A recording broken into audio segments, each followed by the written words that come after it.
Kodiak factory.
All right, I think we're getting pretty close here. And hello, happy Saturday. Welcome to beautiful sunny Kodiak Island. This is us. Rain's falling, and yeah, could be kind of interesting, to say the least. We are up, and we are investigating LPNils' updated Kodiak Island scenery. As you guys know, I've flown up here a bunch of times. Really love this area. Love what he's done up here. Love the concept too of his air taxi missions. And what I've done today is I've decided I'm just going to randomly select. He's got 22 different missions, and I just randomly selected number 16 today. And I'm going to try to fly one or two of these and just see how it goes. By the way, here's the link if you want it. It's so worth it if you've never messed around with this stuff. It's just, yeah, like I say, it's just crazy. It's got all these airports, seaplane bases, heliports, and then it's got a bunch of places within the island and around the edge of the island that are just little off airport, gravel bars and things like that. And then it has this assignment, this Kodiak Island assignment Dropbox, and we've picked number. Wait a second.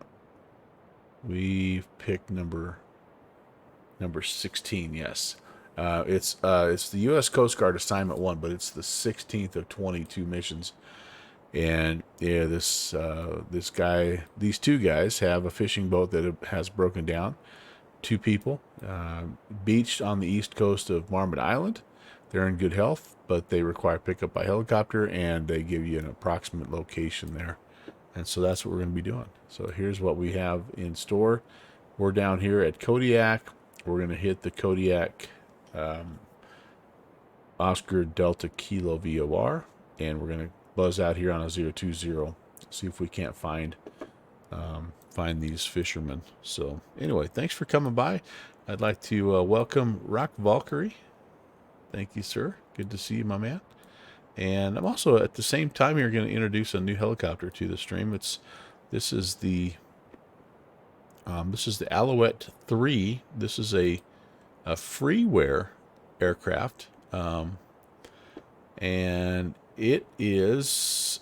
I don't have the link. I don't have the link to this bad boy, but it's by Heli Simu France, and we're gonna be buzzing around here.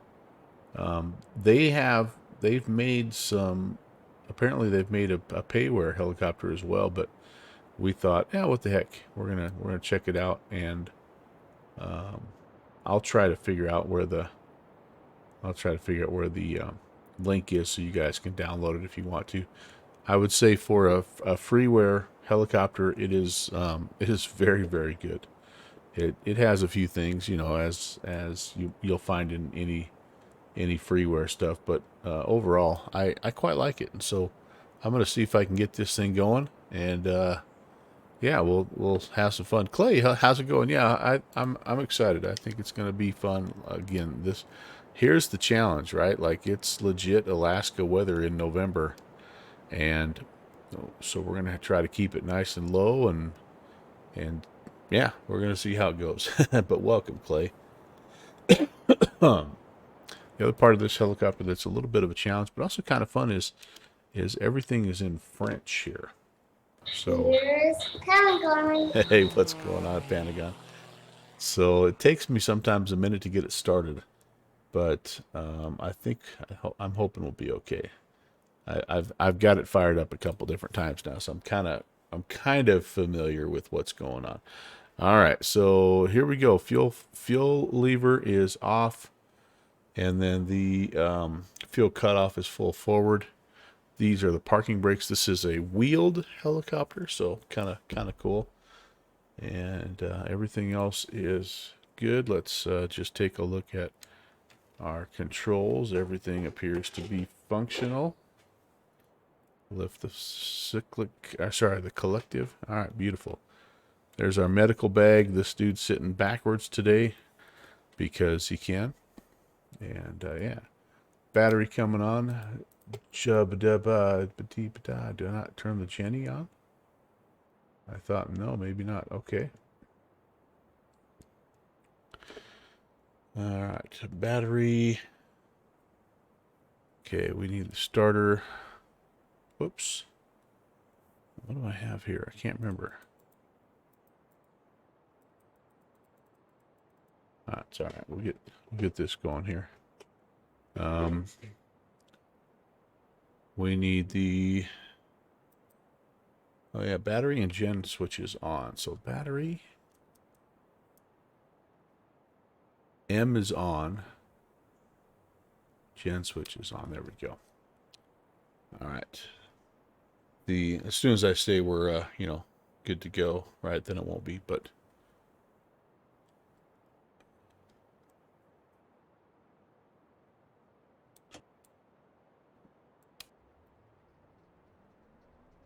all right, here comes the engine. Oh, you know what we forgot to do? Gosh. We were supposed to put the booster pump on. Gosh darn it. That's a bad job on my part. That must not be modeled quite perfectly because it sounds like everything's starting up. But yeah, so first, supposed to do fuel pumps first, then starter. You wait for the green light to turn off, which it has, and we're looking for about 1800 there. All right, then we want to slowly push the fuel forward. I feel like I don't quite have a very good view of this, but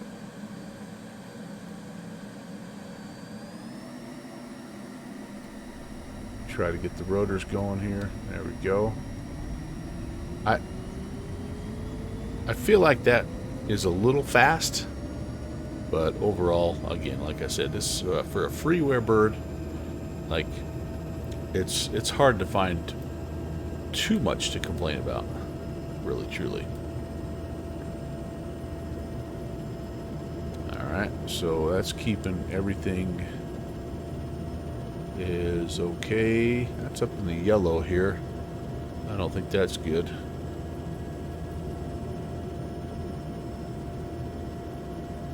This has to stay. Yeah, that's okay. All right.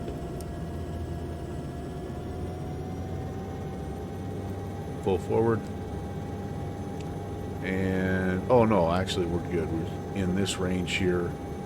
Has to stay below 50 at all times is what the book is saying here. So it sounds like we're okay.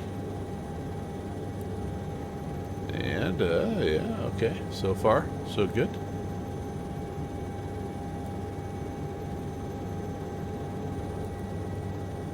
I'm gonna let that warm up for just a minute here, and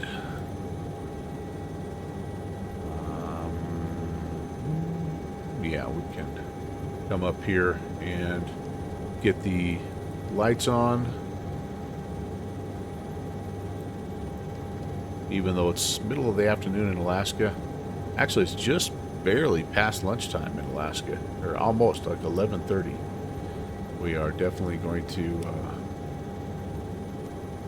need that.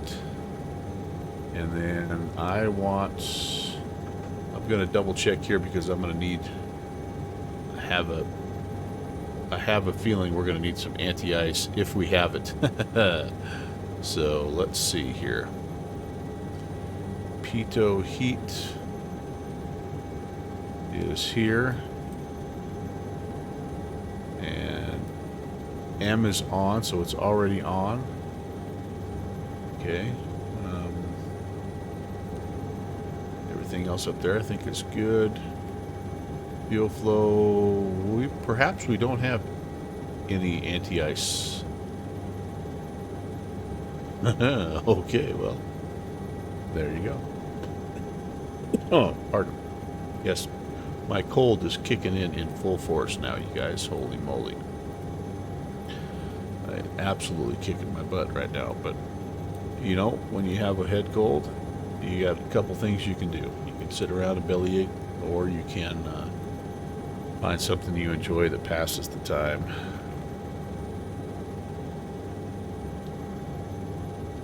All right, so here is the link to.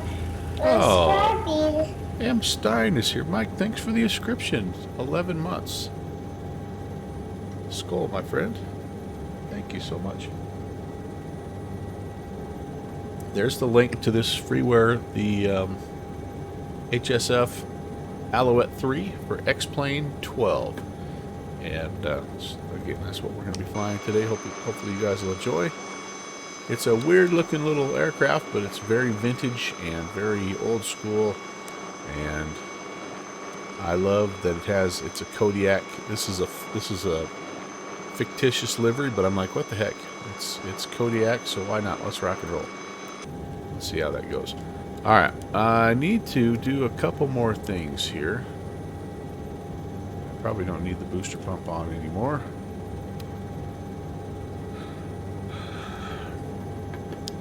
We're going to be on 2280. That's good. We're going to be squawking.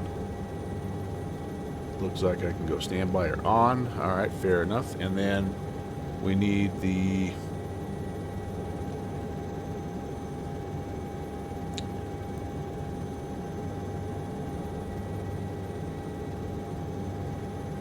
trying to get my screens all squared away here. We need the Kodiak 17-1.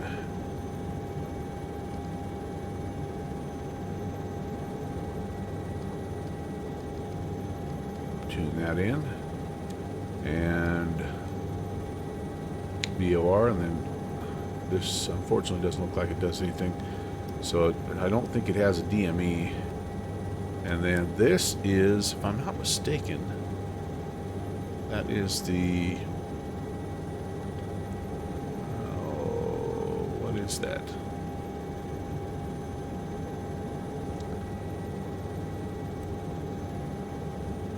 It's the VOR selector. And again, it's not modeled yet, so I guess there's really nothing else I can do with it. All this stuff down here is just has a basic 3D picture, but nothing clickable. So there you go. All right. All right. All right. All right. So that's gonna tune us in up here. And we need to, last thing we need to do is just make sure that our compasses are working here. We're about 030. I think we are,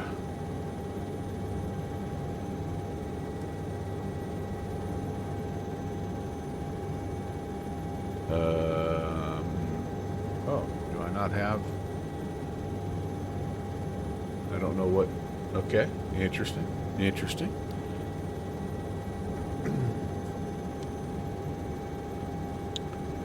Altimeter is 2998. And of course we're in QNH.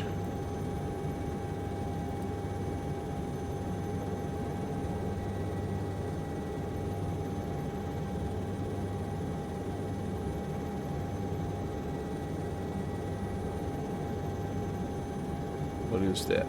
Inches, millibars to inches. Alright, what do I have here? 9 or 8 is approximately 1015. Oh, hey, there you go. We're right on it.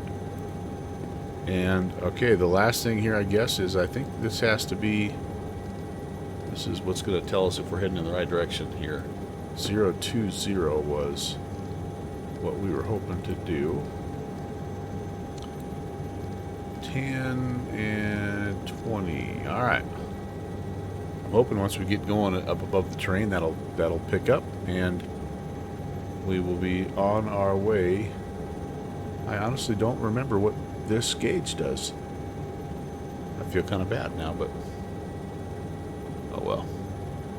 If worse comes to worse, we'll switch out into our trusty R44, and we will we'll go with it there.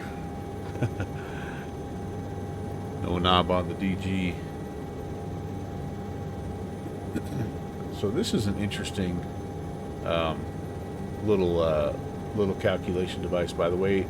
And I picked up an Alouette for Microsoft Flight Sim, and they actually modeled this. But there's like a whole section of like how do you set this, and it's based on what your weight is, how, you know, what altitude you're wanting to fly.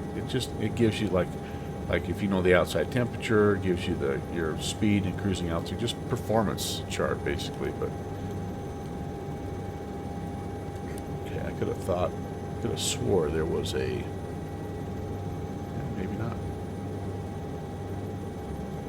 All right, well, we're gonna do it. What the heck? What's the worst that can happen, right? So we are going to depart, and I am trying to figure out. I think we just depart, pretty much ramp departure here, and then we could just start heading north.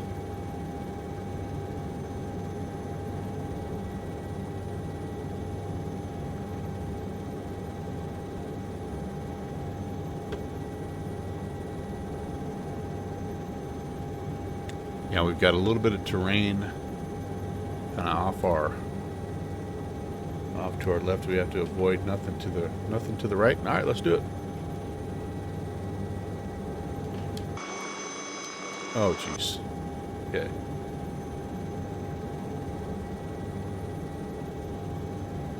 No wonder I'm not hearing anything.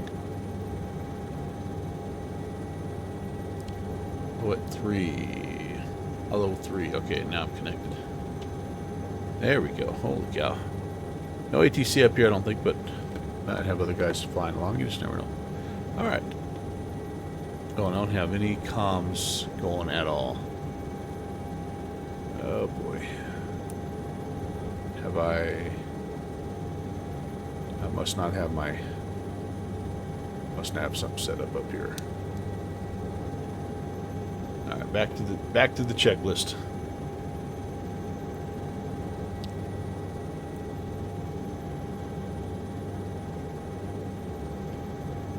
Alright. Have the engine started.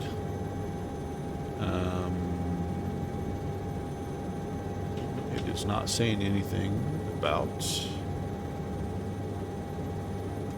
battery and generator switchers are on.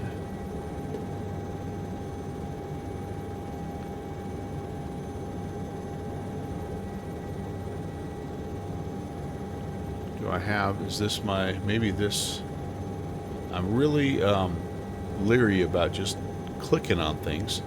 These are landing lights. Might need those. Put those guys on. And then what is this switch here? TB switch. It's not, doesn't do anything, so it doesn't say. Yeah, this might be something for pitot heat. Yeah, I'm gonna need that. Wipers. Nah, I don't need that yet. Battery. This is fuel jettison. This is floats. Emergency floats. I don't see anything avionics related up there.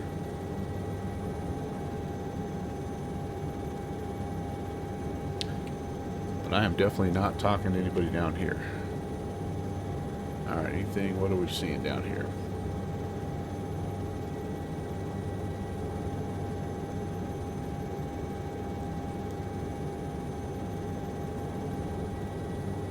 These are not clickable. We're definitely on.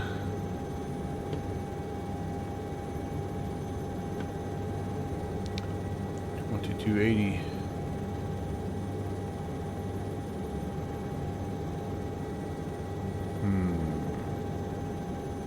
Okay. Well, man, what am I missing here? I am trying to remember. I don't remember the first couple times I flew it, if I actually flew it with ATC or not. I guess we're just going to try to go here without ATC on this one. And then we'll have to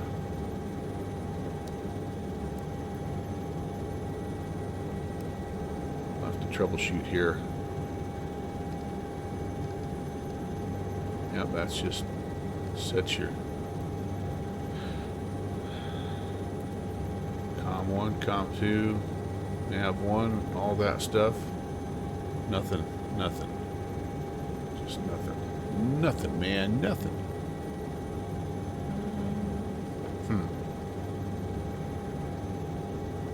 Alright, well, we're going to just go without. Like I said, there's nobody up here anyway, so we'll wing it, and we'll see how it goes. If it doesn't feel like it's working, I won't force it. We'll just, yeah, if we have to, we'll just hop into another helicopter. Yeah. Alright, here we go. Wish me luck.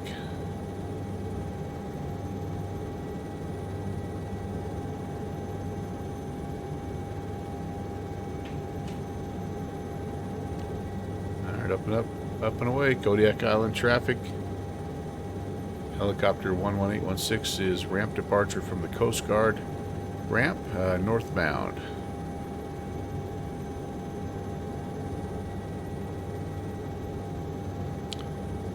Alright, let's get ourselves going here.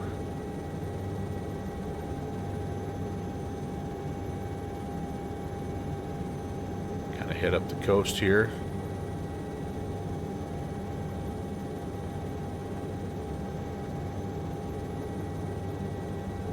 Apologies if you're in the area flying along and I can't talk to you, but I'm not sure why I'm not able to communicate.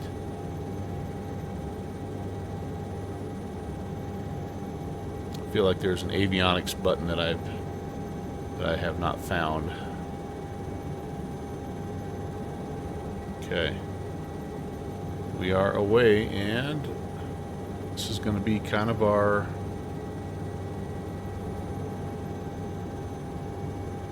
pretty much be our that is our compass. All right, good deal.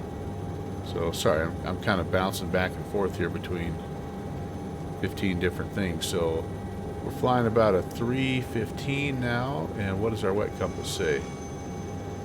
Our wet compass does not say that. What in the heck? Wet compass says we're flying out to the east a little bit. So that means there's got to be a knob here that sets it for me, but I don't see where it is. Alright, well.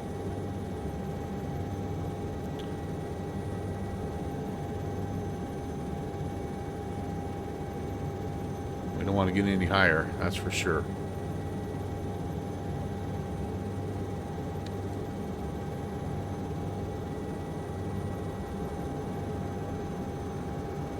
Trying to dip down here, stay below the weather. There we go. Alright. And we're not yet picking up the VOR apparently either. So that's off. Okay, this is off. Why is that? Did I just... What in the dickens is going on? Hey, Sparker, how's it going? Sparker's the one that said no knob on the DG. Yeah, no frills. That's why I do like it, but for the life of me here, guys, there's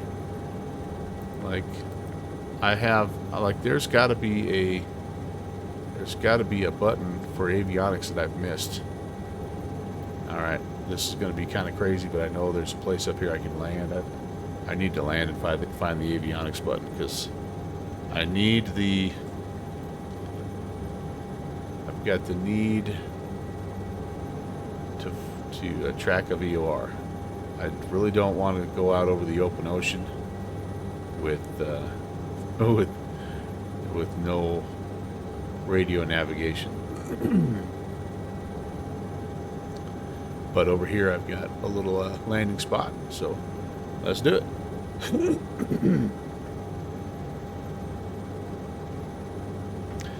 Yeah, I've got a Thrustmaster T1600 that I use as my cyclic, and then I'm just using my my Bravo throttle quadrant. I've got one quadrant mapped as the collective, so it's a pretty basic setup here. But until I'm able to actually get a proper helicopter gig, it's worked. Yeah, Mike, that's not a bad idea, honestly. Click and show, or cheat and show clickable region silence. Let me see if I can get this thing down on the... There's some heli docks down here where we can set it down for a minute, because I sure as heck don't want to be doing it while I'm trying to fly. You guys can only imagine how good that's going to go. Alright, right over there, kind of our spot.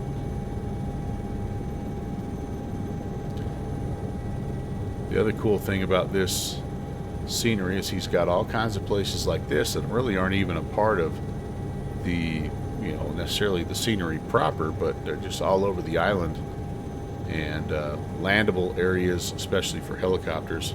He's got some ships and things that are out in the different ports that you can land on, and it's really quite cool to find all these little spots. Alright, little pedal turn here. We're going to aim for this near dock if we can. Whoops, we're caught in the VRS. Oh boy, that was close to being bad. Okay, back to control.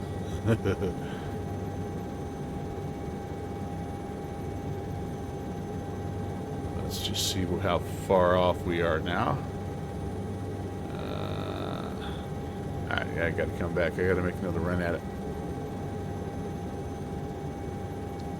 That was close to being the end before we even got started. Alright, come out here over this little island. There we go. Alright.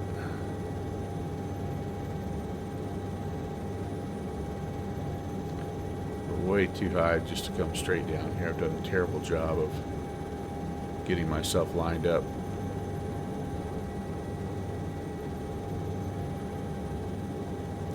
This is a VRS waiting to happen right here, boys and girls.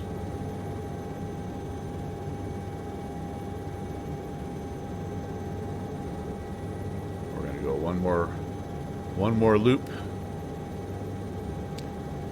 and we should be ready, ideally.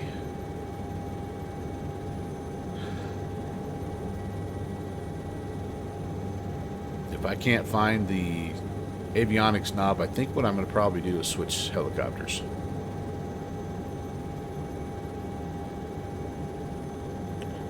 Hard part about this is these trees don't let you come in as low as you'd probably like.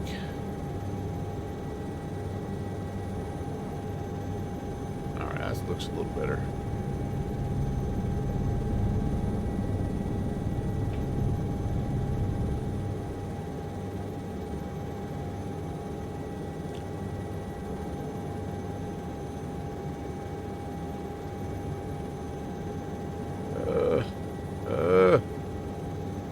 Well, I'm struggling here, guys. Activate emergency floats.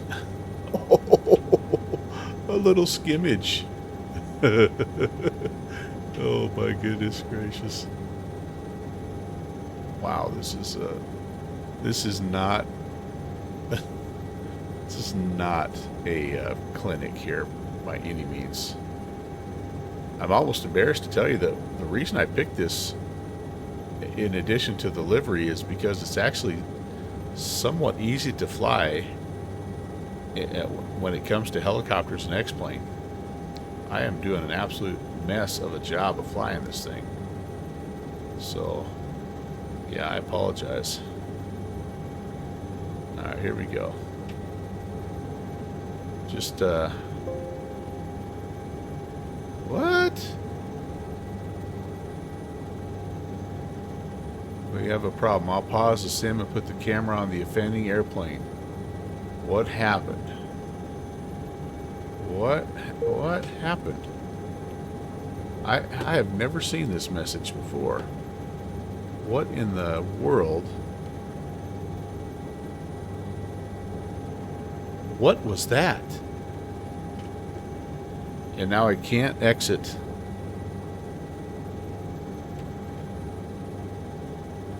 Alright. It's a sign. That was weird. That was really, really weird.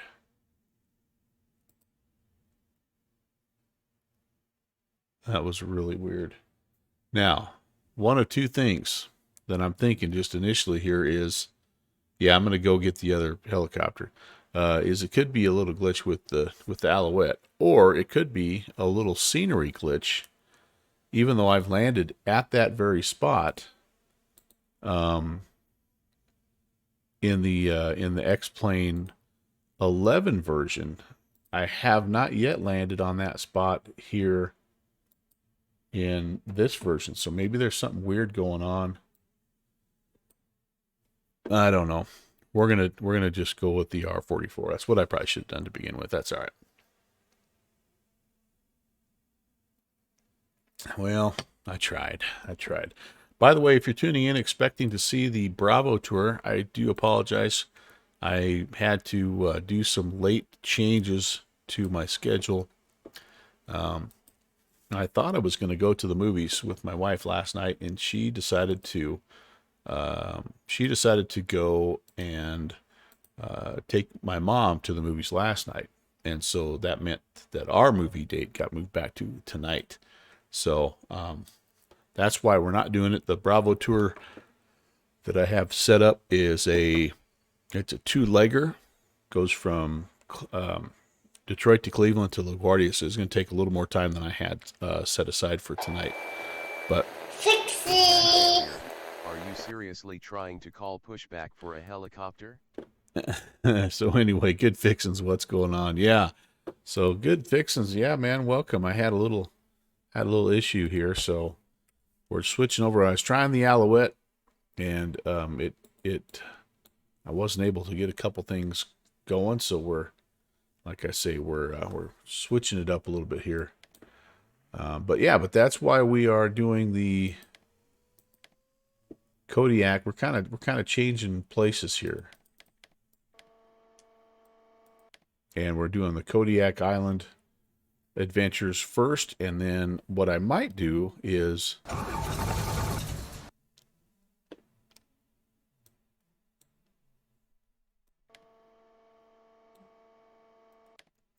I might try to do the Bravo tour tomorrow. Should work. All right, beautiful. So anyway, stay tuned. It's kind of been one of those weeks, and then especially when we're talking about the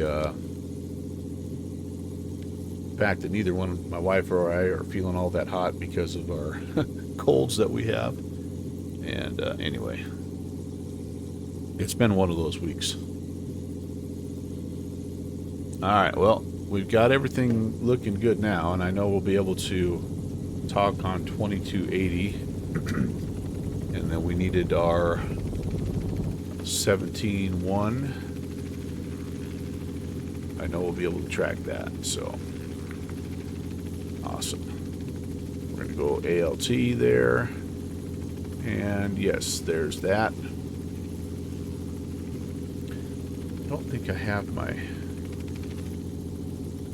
Okay, there we go.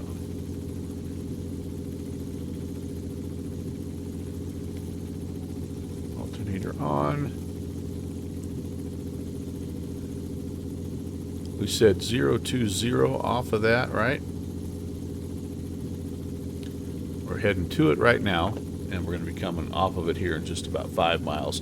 And then 32997. Oh, it's set perfectly for us. All right, beautiful, beautiful, beautiful. All right. And then I do have minimal lighting in here, if I remember. Somewhere here I can turn my lights on a little bit. There we go, panel lights. That's about all you have.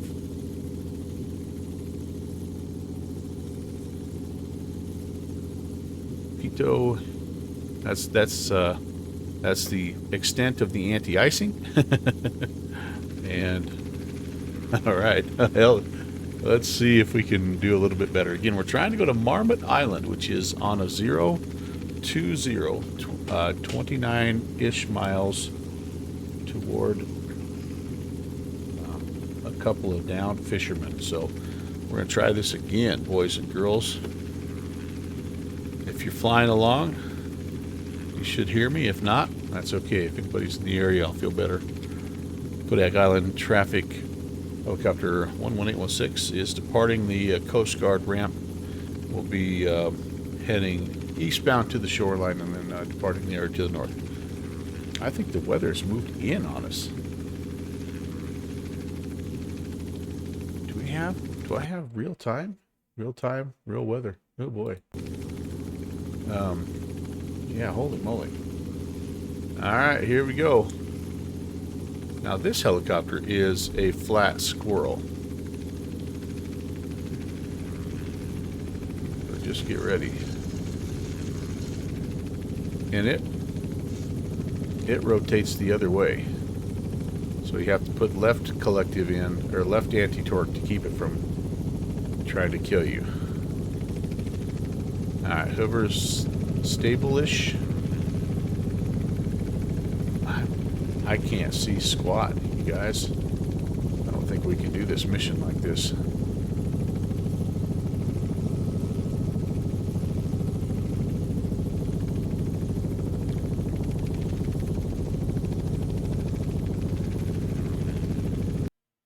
Alright, I hate to do this, but I'm going to at least go marginal VFR overcast. There we go. At least give us something we can see. Because needless to say, we would not be flying in conditions, probably not even conditions like this, honestly. But yeah, so good fixings, man. We had the weirdest crash to desktop that I've ever seen. It said something about click here and I'll take the camera to the offending aircraft or something. It was really wild. Not sure exactly what happened, but anywho, we're rolling now. We're going to keep it low and try to get ourselves 20 miles out if possible.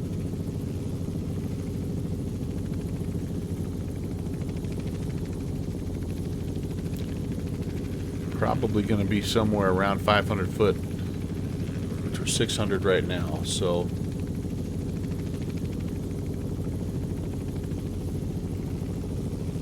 ooh, lightning.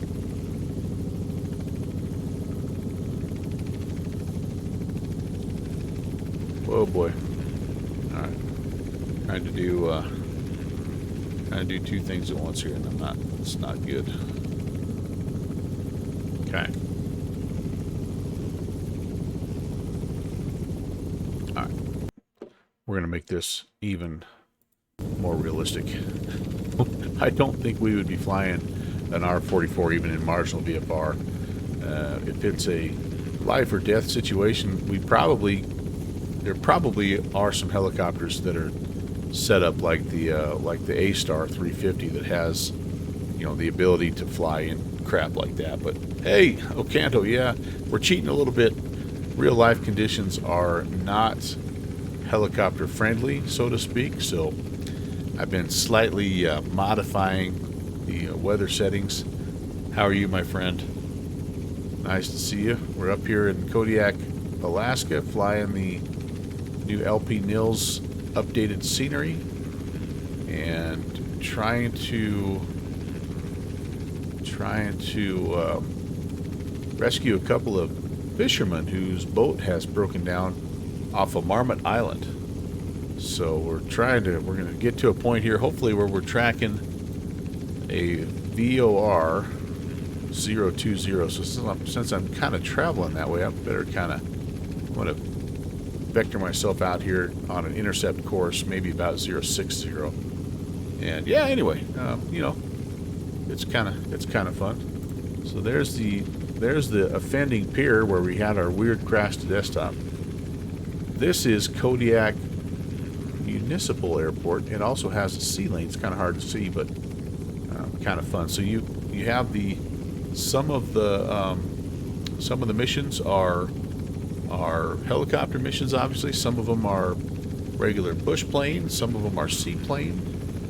And again, it's just if you head to that scenery download that I shared with you there, you'll see all the details. All right, I don't need quite to go eastbound here. I don't want to quite cut the corner a little bit. 060 should work. Now, does this thing have a DME? I think it does, but I think I had to set it. Oh, yeah, I'm coming up on. Yeah, actually, I don't know. I should be getting close to the. I think the VOR is actually right down there. I think that's the VOR, so.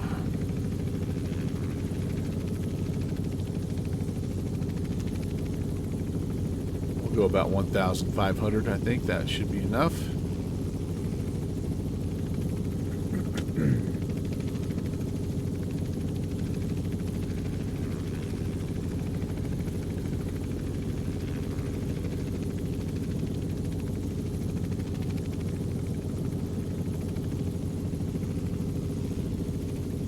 All right.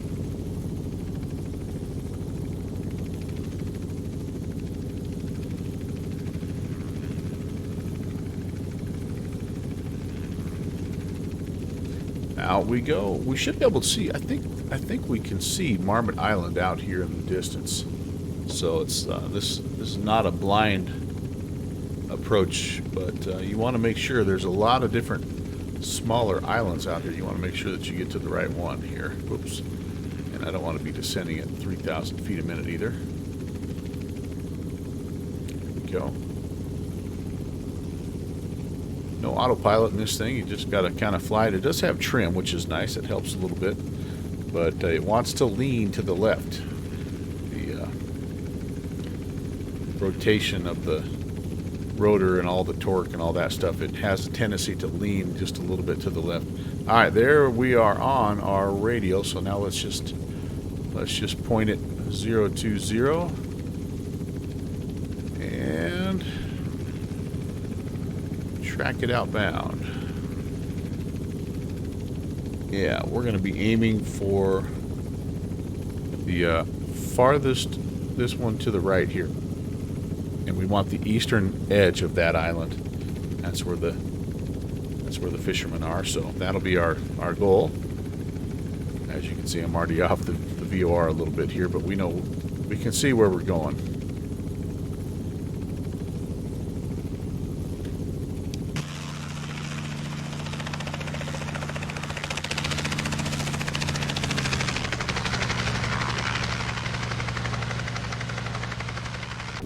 not exactly a Coast Guard rescue helicopter, but you know what? If Bradley Friesen can fly one of these things up in British Columbia, I can fly one of these things in Kodiak, Alaska.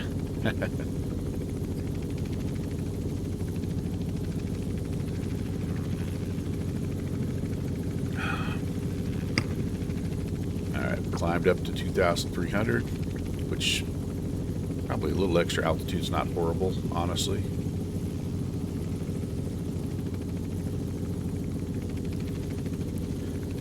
And what are we doing here? The single boogie a little bit. Oh, we're actually getting a little fast. So let me pull back here. Oh boy, yeah, we're getting real fast. Yeah, 140 knots is over speeding. We don't want to do that. There we go. I think we'll cruise at about 110 to 120 if you just kind of have it in its ideal power setting. So this shouldn't take us too long to get out there, 20 or 30 miles, you know, about 15 to 20 minutes, I think.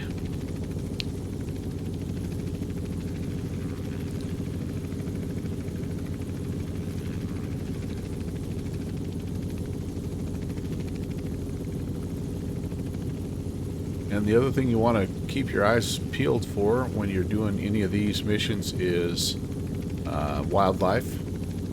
LPNils has included all kinds of humpback whales and dolphins and grizzly bears and elk and things like that, birds all over the place. So you never know what you're going to see as you're cruising around. I tell you what, it's a flat, calm ocean right now, considering how stormy it is. Maybe there's not much wind up here.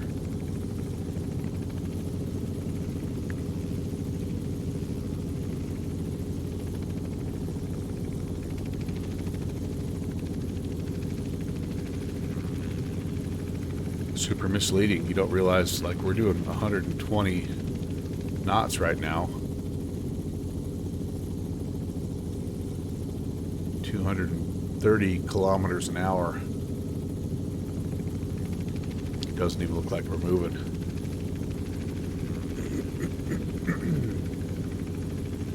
Did anybody check the fuel before we took off, by the way?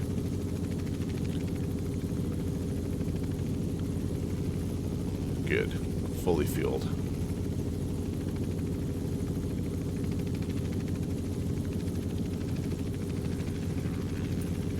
Oops. Below 1,000. Now let's not do that. Again, when that nose dips, man, we get going super fast. And I think, luckily, damage really isn't modeled in this aircraft because we'd really, like, as you can see, we're really way over the red line in terms of our speed there. That's not good. Got to do a better job of that, getting it trimmed out here.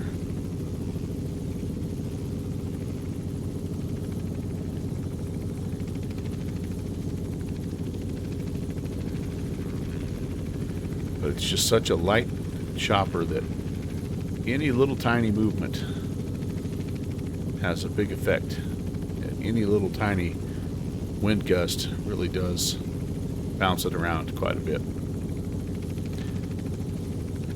And add to that, I'm not a very good helicopter pilot. So it's the perfect combination, really. Alright, looks to me like we're getting a little closer. I don't know about you guys, but all of these islands have things that are modeled, whether it's landing strips or cabins or things like that. And, you know, sometimes these are little rescue operations. Sometimes you're doing sightseeing. Sometimes you're just taking hunters out to a location that they need dropped off. It's just all kinds of stuff like that. This is the birthplace of all the hippies that we love so much. So anyway, I'm really happy to see it updated. And LPNils, if you ever see this, thanks again for all your hard work. This is an absolutely massive project that he's done, and we have enjoyed it immensely. So the plan here will be to get up and grab a hold of these guys. We will adjust our payload as we add 2 passengers, and then we're going to fly them back to I don't even know where we're flying them back to. I'll have to check my assignment again. I don't know if I fly them back to the Coast Guard place, or if I fly them back to like Benny Benson, or maybe Kodiak Muni. I don't know.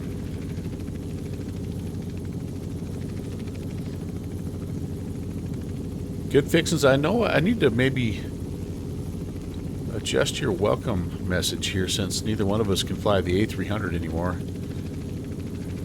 I think I need to reference your best-selling book, The 12 Stages of The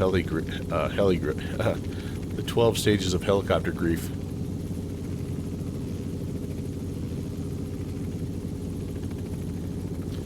All right, Marmot Island in sight, and we are looking for, again, a couple of fishermen reported to be on the eastern coast here of the island.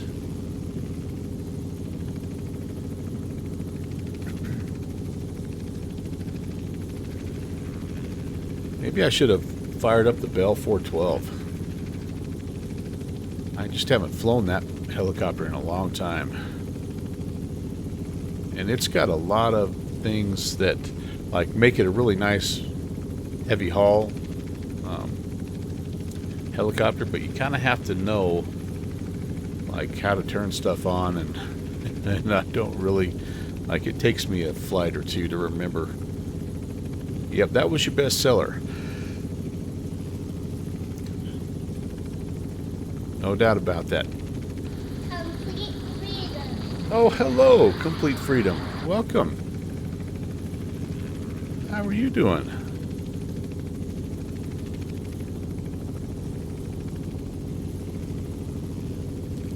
Nice to see you. How's life in the real flight deck? I'm doing good. I'm doing good, Sam. Thank you so much for asking. Other than a little head cold at the tail end of a week-long vacation, so that's been really nice. And looking forward to, I got a little movie date with my wife tonight, and so that'll be fun as well. Got all the snow shoveled everywhere that it needed to be shoveled, so that's good. And yeah, can't complain a bit.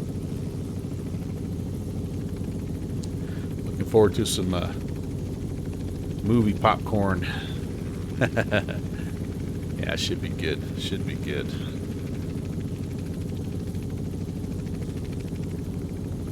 Alright, we're going to keep our eyes out here for our fishermen. This is Marmot Island. And we are also going to keep an eye out for a place to land.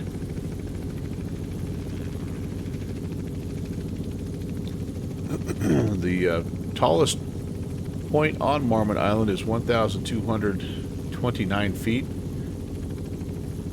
Just in case we need to clear it for whatever reason, or land up on top of it.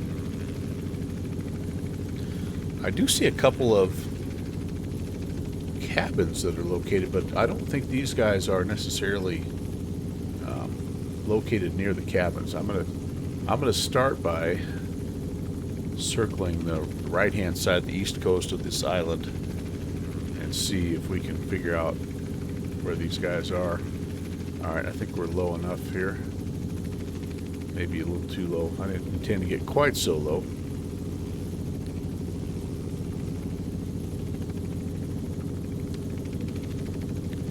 About 1,000 feet ought to be pretty good, I think.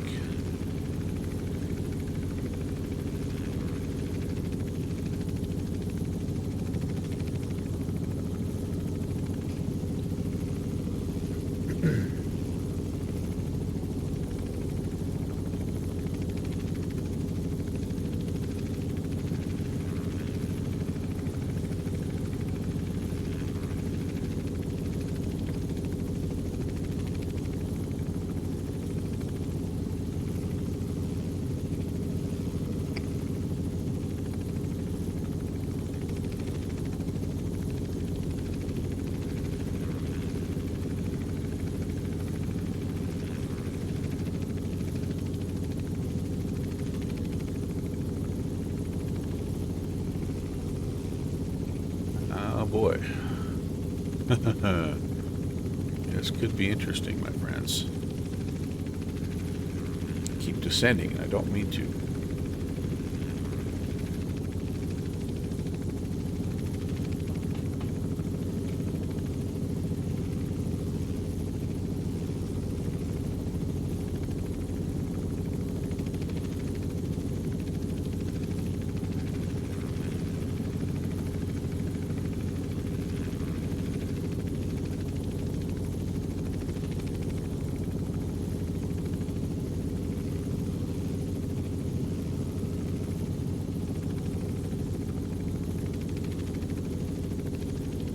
I'm going to pull a little bit of power so we can start to slow down a little.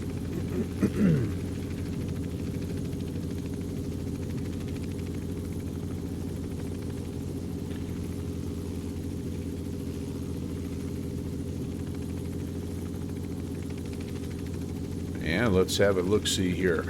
I'll fly up one way and then I'll turn around and come back if I don't see anything. If we don't... Kind of a tough view looking this way sometimes, but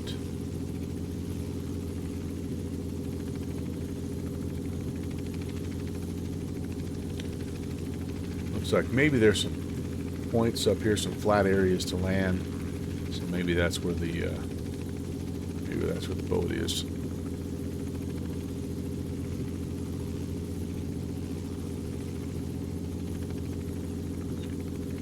All right. Not a bad view.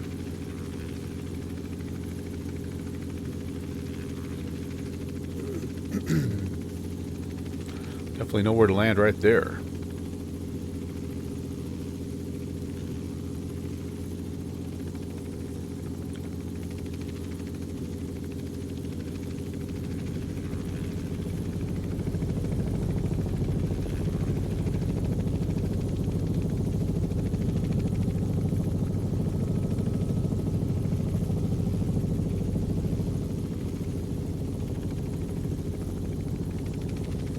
Thinking it's going to be maybe here on this little flat spot potentially, but again, we'll see every one of these little missions. Like there is a scenery element where whether it's a boat or people or both or cabin or something, there's always something down there that you can see.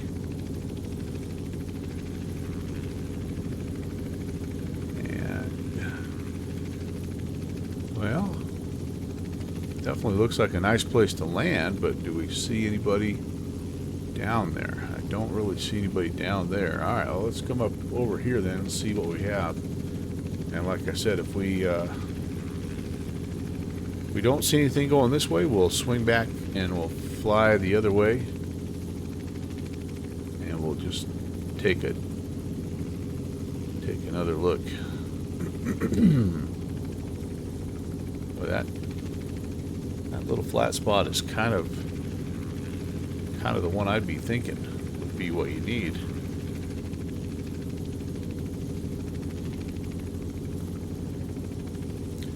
Alright, we'll go up here just a little bit further, see if there's anything on this other side that would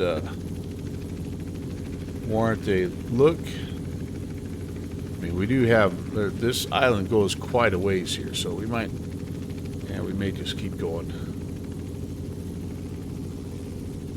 It's a pretty good size island. 30 miles though would have put us kind of on that southeastern tip is the only thing.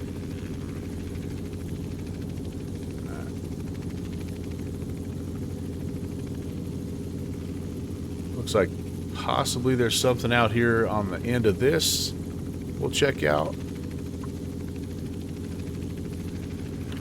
And if not, like I say, we'll turn around. We'll go right out to this little point here and take a look.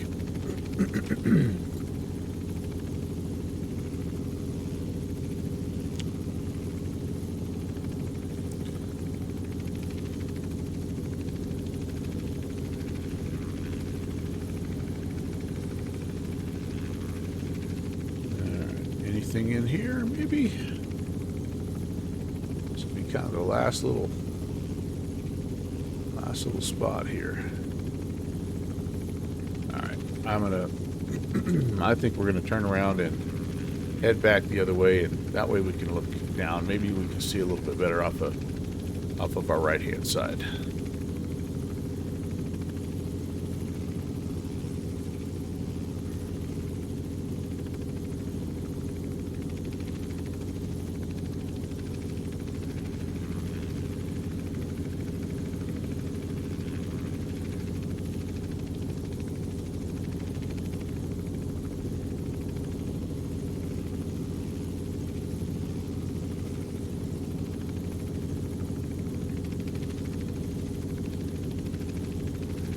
Alright, here we go.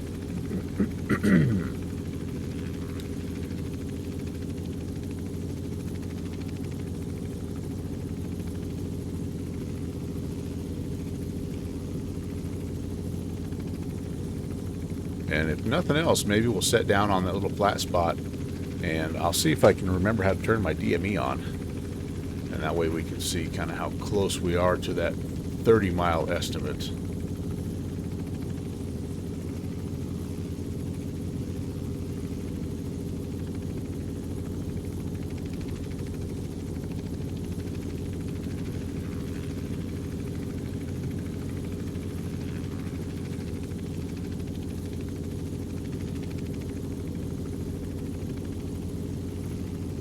Every time I see little stuff like this, I get excited, but I think that's just a little scenery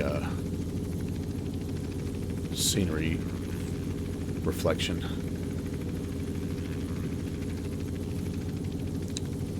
Maybe not. Well, maybe we should just land on this little spot right here. Let's see if we can.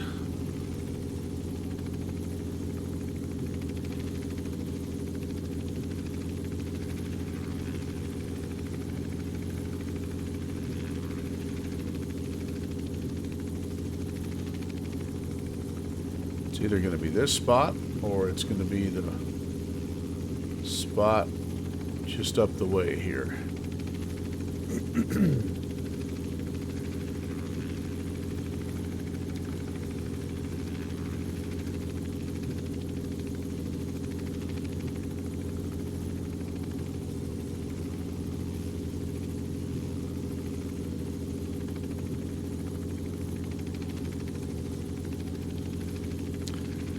Definitely not seeing anything down there bolt-wise. Alright, we're going to come up here. We're going to land on this last little point right here, and we'll see if we can figure out if we're even close to where we're supposed to be on a 020 and about 30 DME. You know, the other thing that makes me a little bit leery about this landing is I remember there was a point at which Volanta was causing some landing crash errors. I hope that bug's not back. Alright. Slow it down. The fact that I don't see anybody here leads me to believe that we're not where we're supposed to be.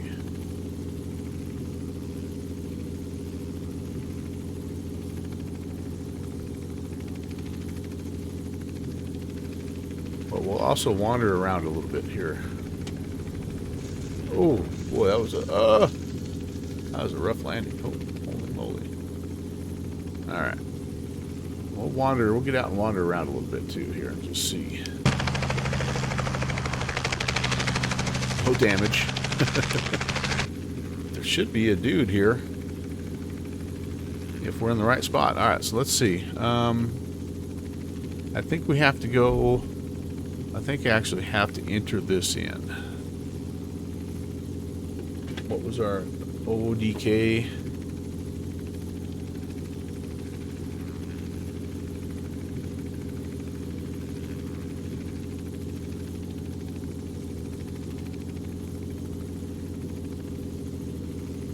Alright, activate. Yeah, 29.3. We're just about where we need to be.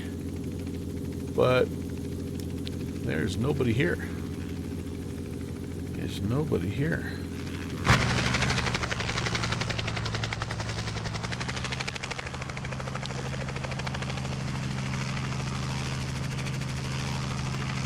Usually there'll be a couple of dudes and a boat.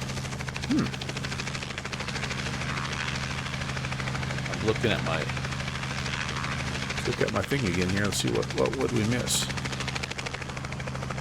Small aluminum fishing boat. Beached on the east coast of Marmot. BOR radio 020 DME. Yeah, that's us. That's where we are.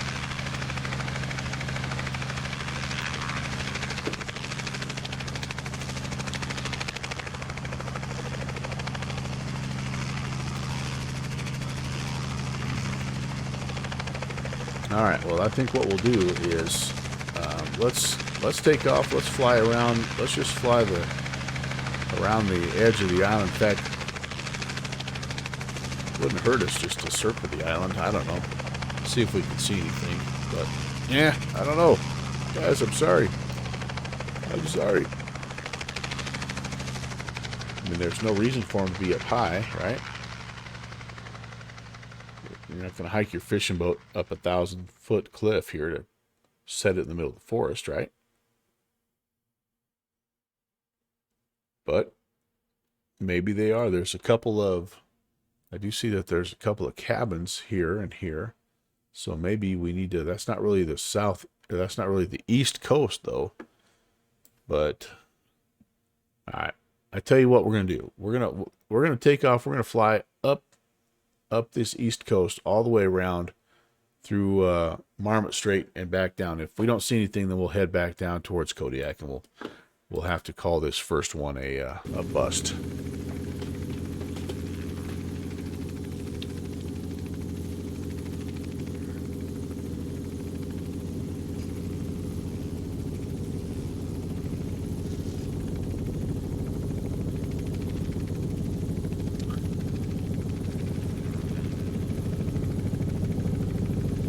Let's just zip up this east coast here. See if we can see anything.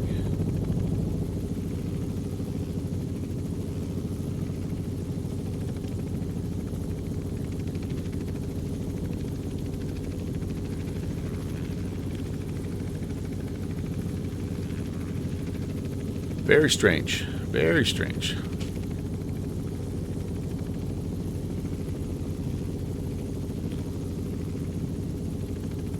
Again, this would be the next best location, so we'll just keep our eyes peeled. I didn't see anything on the last trip through, so yeah, definitely nothing there. Got water crawling up the side of the hill there. That's a little odd. They do things differently up here in Kodiak.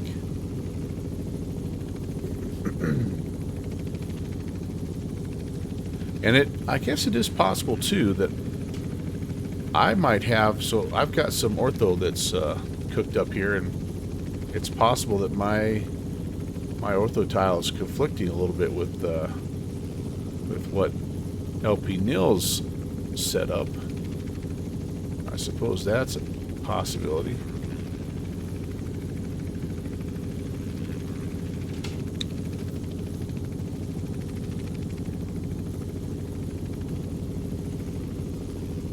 Which maybe the fishermen are covered up, I guess, as I look at the water and how that's kind of weirdly sloping right there.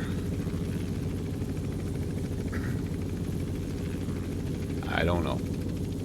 That's okay. We can afford to buzz around here a little bit. We're flying a helicopter around Alaska. What the heck, right?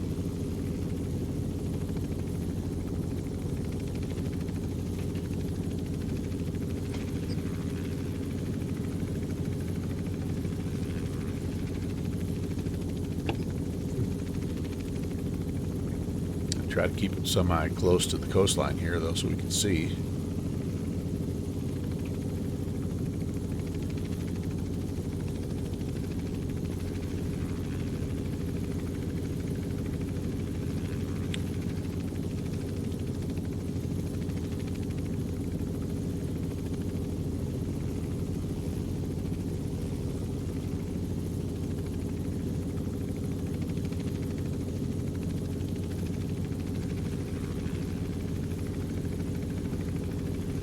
This reminds me a little bit of the first air taxi mission I tried to fly up here in the X-Plane 11 version of this, we actually got weathered out. We were in the Kodiak. We were trying to head to Karluk, and we had to turn back around because the weather was so bad.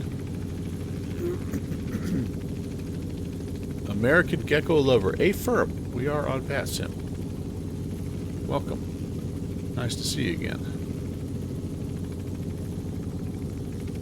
We're on the hunt for 2 fishermen that have had some trouble with their boat.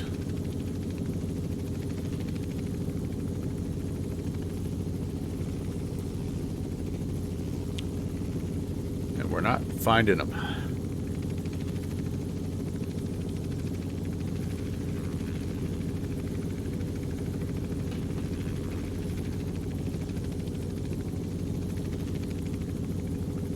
Looks like a little cabin or something maybe over there. No. Not sure what that is.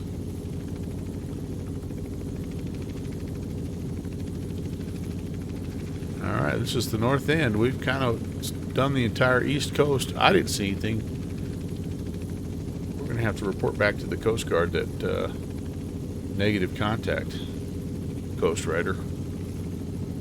But let's buzz down the other side here. Let's see what we see. Might still be some cool things. Yeah, somebody already picked them up. You know, you need to log that stuff, Good Fixins. If you're going to go pick these guys up, you need to put that on the sheet so I know that that was checked off, buddy.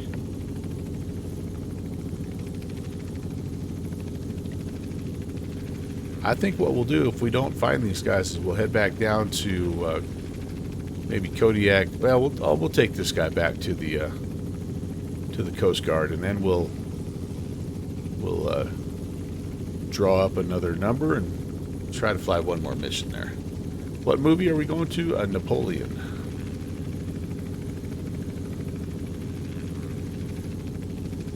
I'm a huge fan of historical nonfiction, although I'm sure this will have plenty of plenty of fiction in it, but looking forward to it.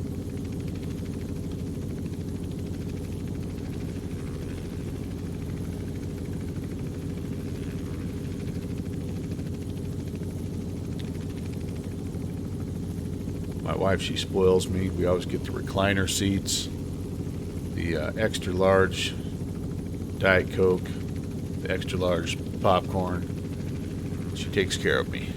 Sometimes even get some licorice or something, you know what I mean?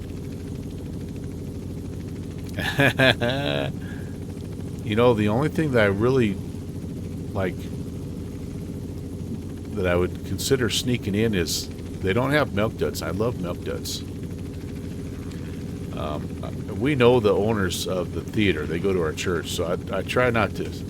I try not to steal from them if I can help it. But they don't have Milk Duds, so that's the only thing. I'm tempted every once in a while to smuggle in some Milk Duds. Guys, I'm not seeing diddly squat here. Should have a couple cabins over here on this side.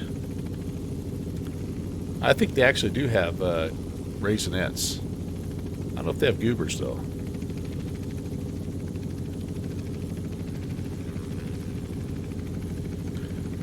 Yeah, I think we struck out. I think either the brown bears got them, or maybe a passing crab fisherman picked them up.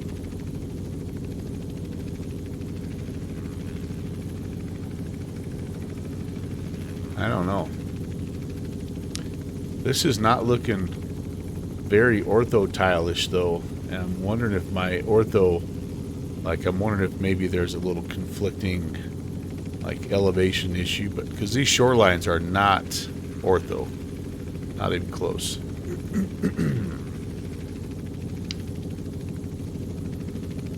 So, anywho, all right, let's go check out this one last bay. And we'll head back towards the Coast Guard.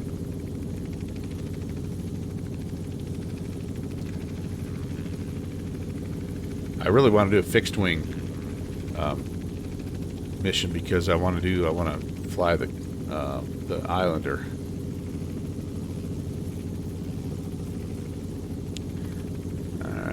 cool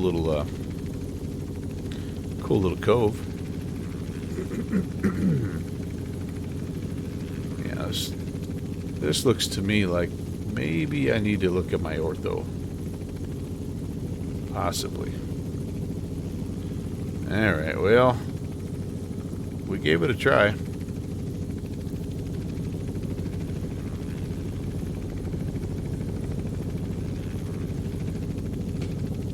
Let's head for home.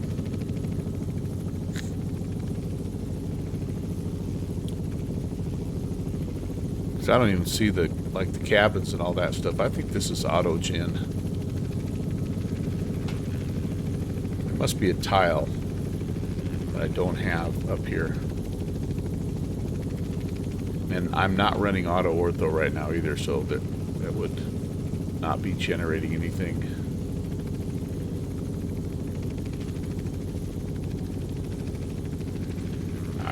I will test and report back to you guys on that.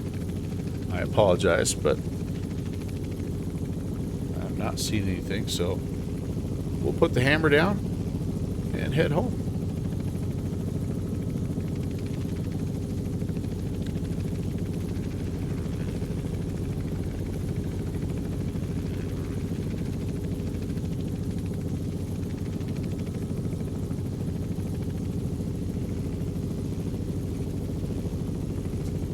So 020 was our outbound track. We need to start kind of heading back on a, what would that be, 240? No.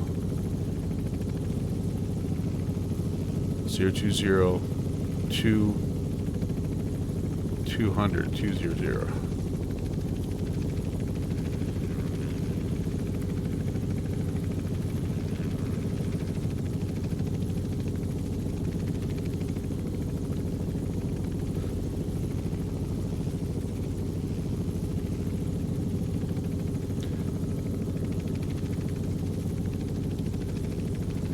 Yeah, I'm tempted to turn on auto ortho, Rob, and go back to that spot.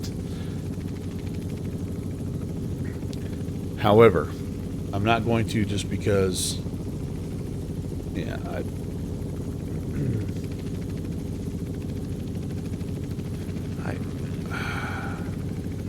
I think I have ortho for that area.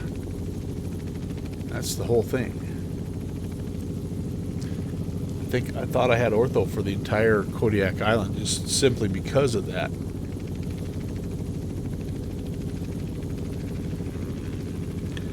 But there's something not loading up correctly there, for sure. So yeah.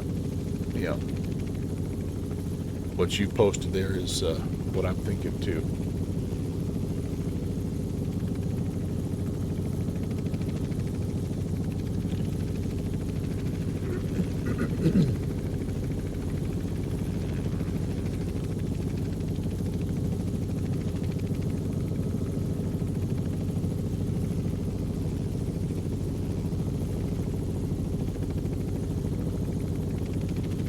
I wouldn't think auto ortho would be conflicting at all with my pre-generated ortho, but maybe it is. I don't know. I keep telling myself I'm going to just get rid of auto ortho, but I just never get around to doing it. I just need to do it. Free up a little bit of memory. It helps with the performance a little bit, and it's a cool idea. Don't get me wrong, but I'm to the point now where I have enough aircraft in Microsoft Flight Sim that I can, if I want to fly outside of the U.S., I can just hop in MSFS. Things work pretty well.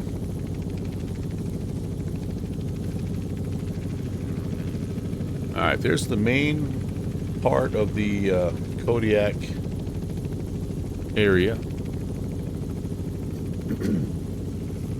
Kodiak has a town, per se, I'm not sure.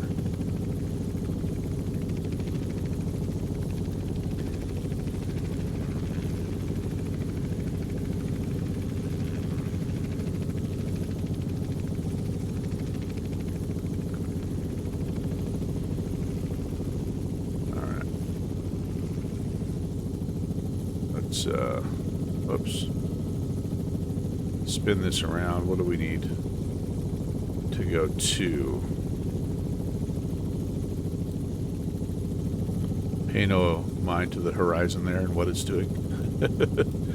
I'm need about 020. Okay.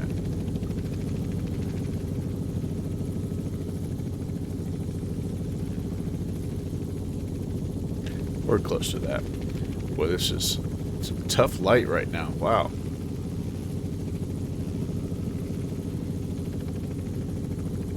Whew.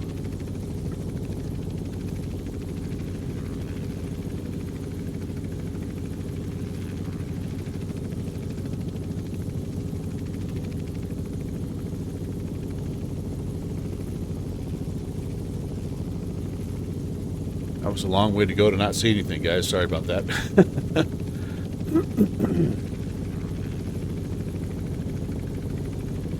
Oh, this scenery is updated again on the 19th. Very nice. I don't have that update yet. I hope the update doesn't include fixes in and around the Marmot Island area.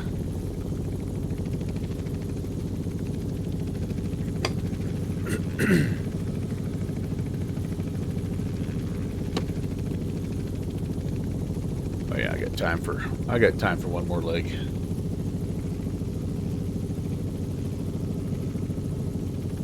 I think what I'm going to do is we're going to stop at Kodiak Municipal, and that's a little closer since I'm not in an official U.S. Coast Guard helicopter. I can just land at the municipal airport, and then we'll figure out our next taxi route from there, our next mission.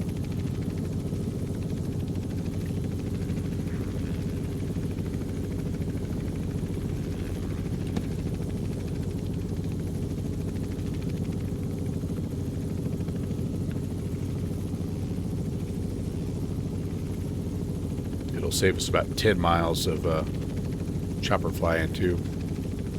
And I can show you what Kodiak Municipal looks like, which is kind of a neat little airport.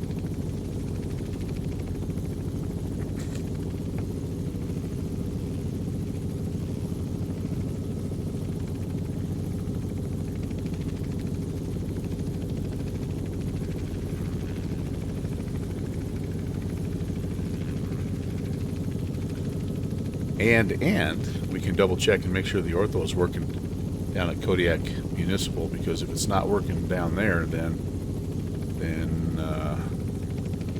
yeah, we've got some other problems.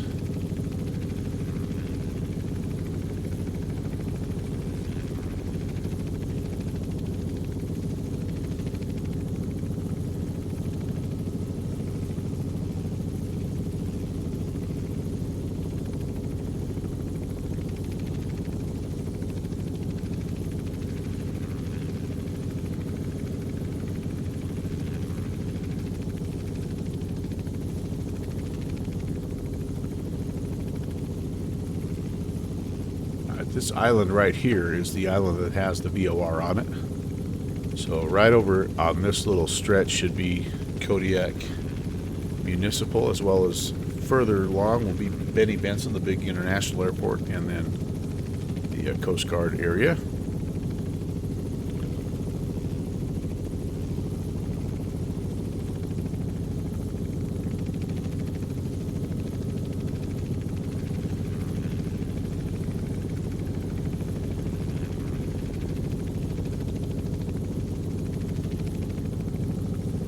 So that message that Rob posted is pretty important, because we did find one of the image sources took all of the mountains out. It made the entire Kodiak Island flat. So if you do build your own, we did find that the ARC imagery source is the one to use up here. The other thing that we found is that Global Forests, which is a paid add-on, also is really a nice add-on up here. It really does help with the trees, and there are a couple of different like payware forest add-ons, but we like Global Forest. it's about, I think it's about a $12 or $13 add-on. And it has worked really, really well, especially with X-Plane 12. All right, so down we go, and we'll be able to tell right away if we have regular ortho or not by just the shorelines. If the shorelines are that uniform kind of jaggedy, square, polygonally shaped, then we know we're in trouble. We may have to actually start auto ortho, because if that's not the case, it's going to mean a full restart of my sim, and which is not the worst thing in the world. It doesn't take that long, but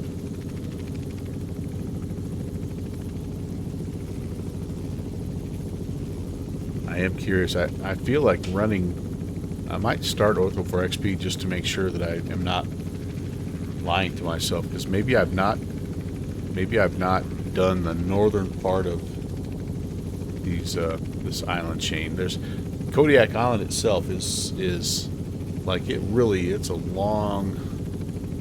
really stretches north to south quite a ways. All right, I can see some lights here. I think that's the town. The airstrip does have some edge lighting. I don't think it has a beacon though. So we're just going to try to make our way in here, and good gravy, man. I thought I had some better instrument lighting, but man, oh man, I can barely see.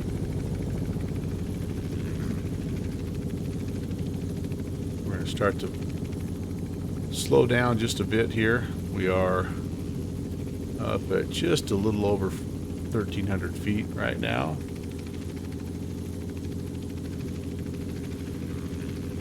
I think I can see the lake where the water runway is. I think that's that lake right there. And so the municipal airport is it's on our side of that lake right there.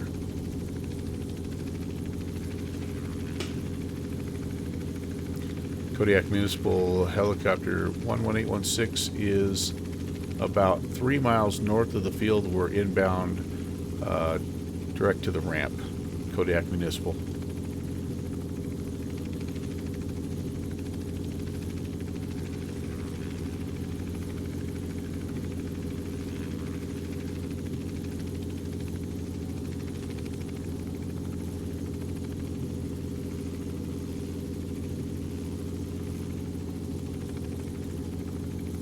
Wow, this is tough lighting conditions tonight.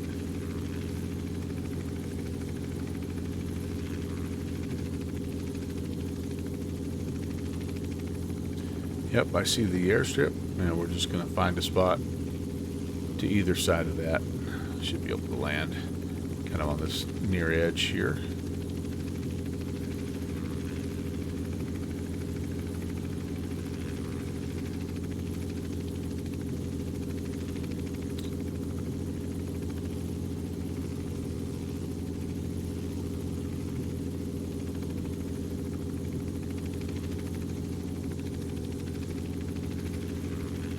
There's no helipad per se, but there's some room here, kind of like a grass area just on this edge, north edge.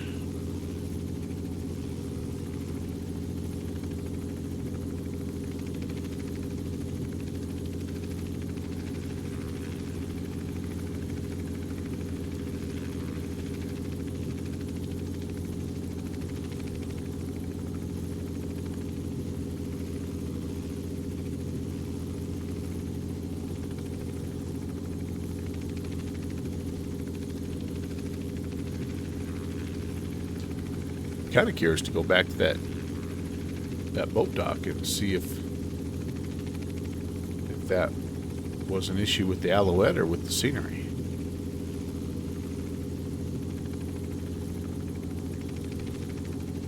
All right, this looks like a pretty good spot. Right in here.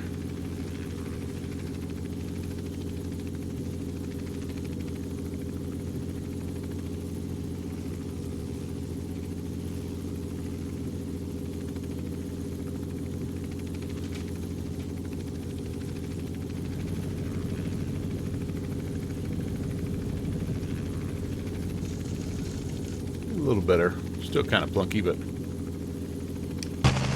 Alright, let's take a look at the shoreline here. Let's see what this looks like.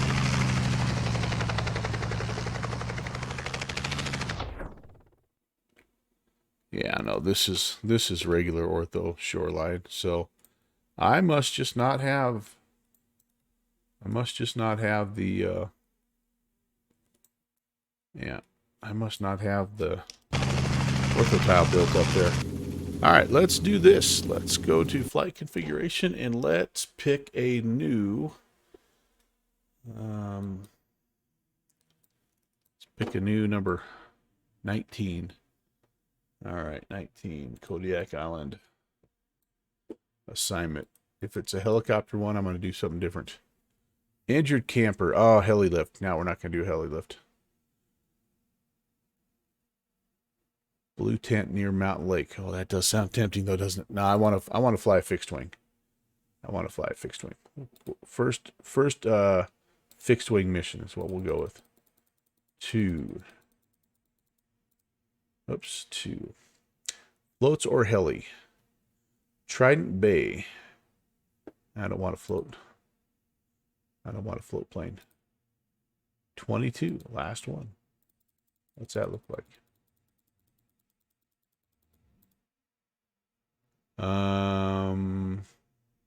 Fishing vessel has brought a canoe. It's the helipad. Shoot. All right. One more. Come on. Be good to me here. 10. I just want a fixed wing mission here. Jerry and Ronald are out fishing. Dead Man's Bay. They flew out in a husky. They set their camp up on a gravel bar. All right. Yeah. Okay. All right. Good deal. So this will be one where we can, and we need a Stoll bush plane though. So we're not going to be able to fly our Islander like we wanted to, but I know. But that's okay because we can do this guy here, which I like as well. This King Super Stoll.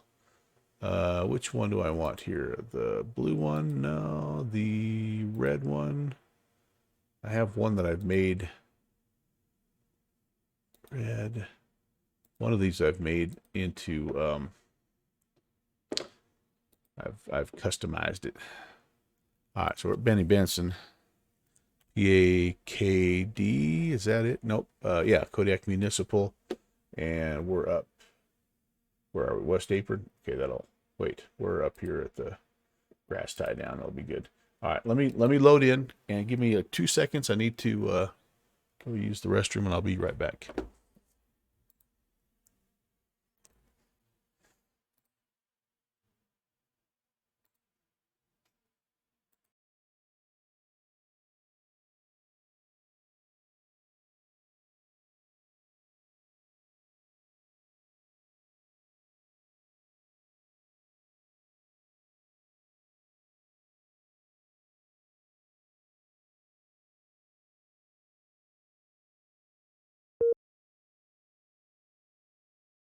Pushback failure, aircraft appears to not have any steerable gears.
I'm almost out of my water there. That was the last swig.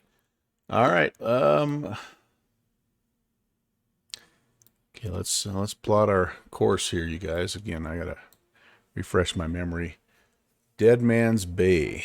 All right. So Dead Man's Bay.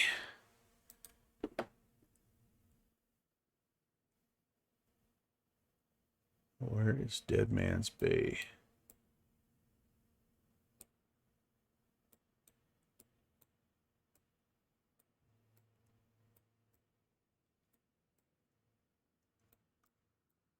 Paramount. Seal Bay. Duck Bay. Afanac. Yukonak. Zacher. Carlick. Dead Man's Bay. All right. Oh, yeah. Okay. I remember. I actually flew down here last time I was testing things out. Okay. So we're up here at Kodiak Municipal. PADK. And we're going to go to, wait a second, PAKD. PAKD. And we're going to go down to, let's get rid of all this stuff here. We're going to go down to Dead Man's Bay, and they're kind of in this area right here. Which one I'm playing at? Right there. We will use the Kodiak VOR again. And plot about 219 heading for 59 miles or so. We'll probably fly kind of out and around track the coastline here. We can cut in. There's a few spots we can cut in depending on the weather, but one little shortcut here is you can cut past Old Harbor and you can kind of go up and over and into this way. But if the weather doesn't allow us, we can go all the way down around the coast here and up. So that should be good. I actually know where this place is at. Famous last words, right, guys? Oh, geez, and I'm going to need a different set of throttles here.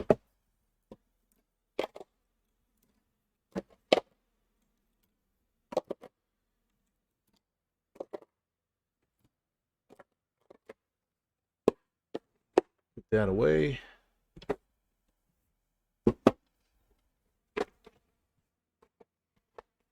Get this guy out. And here it was throttle. I'm trying to remember if we, yep, throttle, propeller mixture.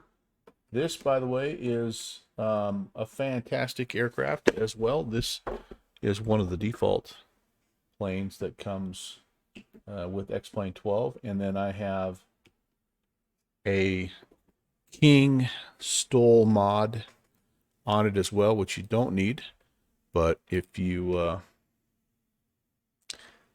yeah, it adds a little something to it. Now I also understand, whoa, hey, hold on, I don't want to quit, that the Reality expansion pack just came out for this, and I have there's some folks that say that that's really made this plane phenomenal. So I don't have that. You guys know my stance on Reality expansion pack stuff, but so we don't have anybody. It's just me. So I don't have anybody. I don't have any cargo right now. None of that. We're gonna do mostly fuel here. We're gonna every bit of fuel that we can just in case. And yeah, so that's where we are right now. Apply changes. Yeah, we're ready to go. Is this my one that I've done here? 11816. Yep, this is the one I've done here. Cool. All right, but there she is in all her glory. It's kind of a fun plane. And let's reconnect to VATSIM. And let's see if we can go find these dudes here. Mixture full rich. Prop full forward. There we go. Give it a couple of shots of primer. 2, 3. All right. Prop area is cleared. I do have fuel is on, yes. Oh, you do need battery power to start this. There we go.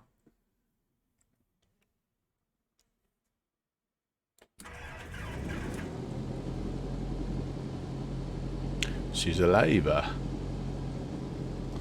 Avionics. Beacon nav. Okay, that looks good. Everything there is good. Come down here. 2280. And do I still have 1710, I think, is what I need. Yep, that's in. Good. And we said about a 219 outbound, right? Is that what I was saying? 219? So, 219 right there. Sweet. Okay. Altimeter here in the Kodiak area. It is still 295.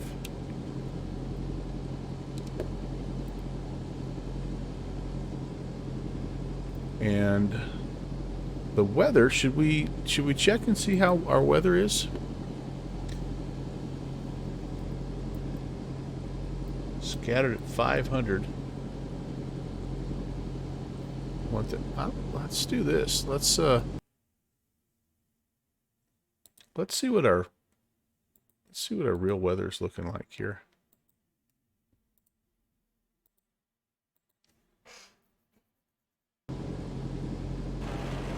Oh my goodness. Yeah, no. I liked where we were. What was that? BFR scattered. Yeah, let's... Gosh darn it. Flag changes. Yeah, I like this a lot better. And the winds are reported to be calm right now. And the windsock does, in fact, support that. So...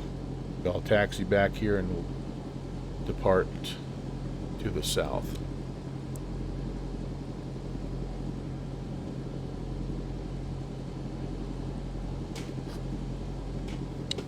Oh, Minna. Iowa Scotsman, welcome. So nice to see you. Kodiak Municipal Super Cub 11816 is on the back taxi runway. Call 14.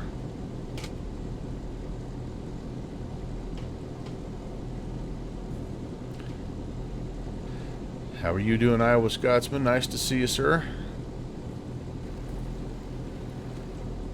We're getting ready to go rescue a couple of fishermen up Dead Man Bay here in Kodiak, Alaska. Everything's working good, right? Good. Notch your flaps. Actually, we don't need that until we get going here. So, all right. Yeah, we're going to be departing. All right, here we go. Kodiak Municipal Super Cub 816 departing 13 will be straight out southeast bound VFR Kodiak Municipal. All right, you squirrely tail dragger, be nice to me. Be kind. Be kind.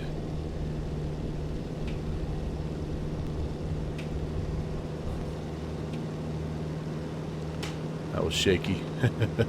That was shaky.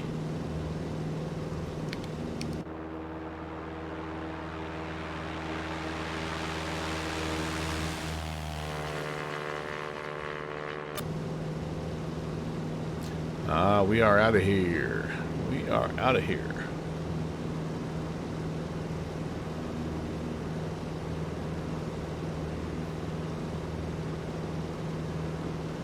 I've almost made the weather too nice, haven't I?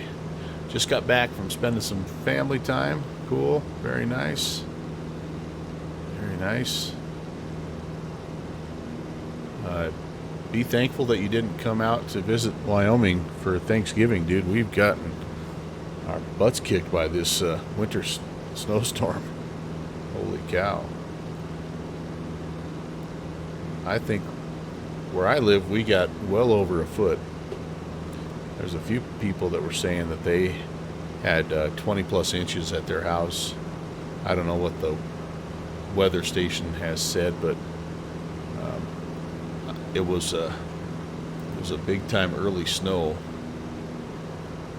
I fortunately have a snowblower and it has an 18-inch deck, and it was every bit of that for me in some places. And it wasn't just like, you know, how sometimes you get the drifting. No, it was like, it was a steady it was a steady pull. I had to shovel out the back of my pickup because my bed was completely full all the way up to the rails. It was something else.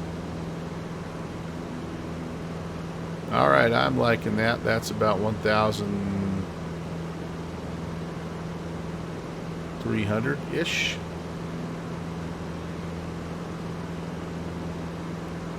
Pull the RPMs back to about 24.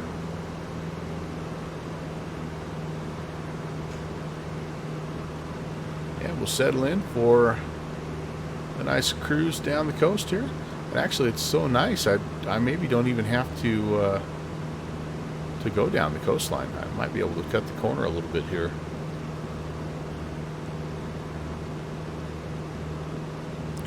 If I am going to do that, I should need,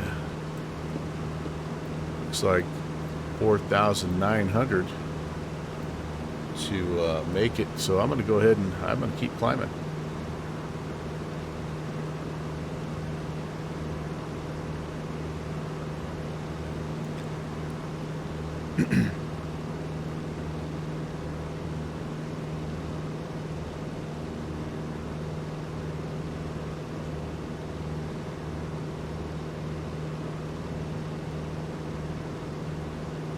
Comes my needle, my VOR needle. I'm just going to point it about,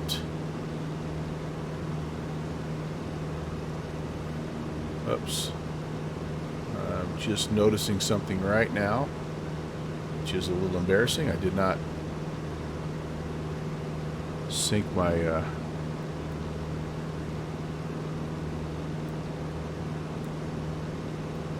compasses.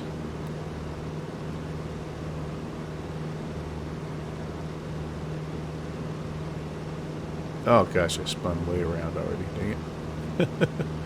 I can't do two things at once, you guys. I can't even do one thing at once. There we go, that's pretty close. And we want about a, what do we say, about 218. Alright, there we go. Yeah, see, I'm past my needle already. You ate so much at lunch, your eyes are trying to tell me it's nap time.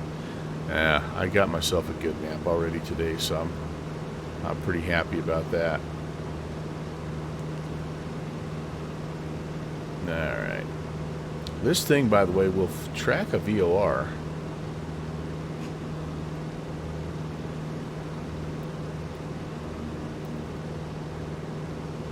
Alright, let's do this. Just out of curiosity, let's go heading mode. We're going to leave it in vertical speed mode. Climb, please. 500 feet a minute. Alright, I'm going to check my compass here. Going to be steady at about 240. Yeah, I can live with that, honestly. Alright, but I want to go intercept this. I'm going to turn us a little further west. Just want to see if I can intercept this outbound and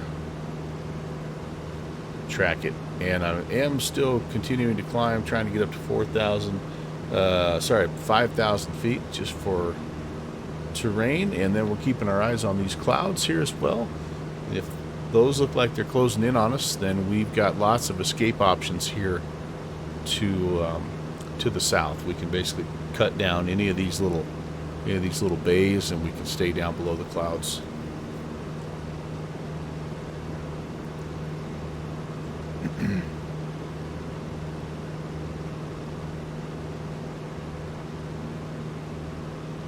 There's where we departed from the Coast Guard helicopter base earlier today. We tried to fly the Alouette 3, which I had a couple of successful test flights with it, but it had a few weird things going on today. Number one, I couldn't figure out where the avionics button was to turn that on, so I had no communication, and I had no way to track a VOR. And I'm still, as I'm kind of been trying to look through that a little bit as we're flying, I still don't see where that is.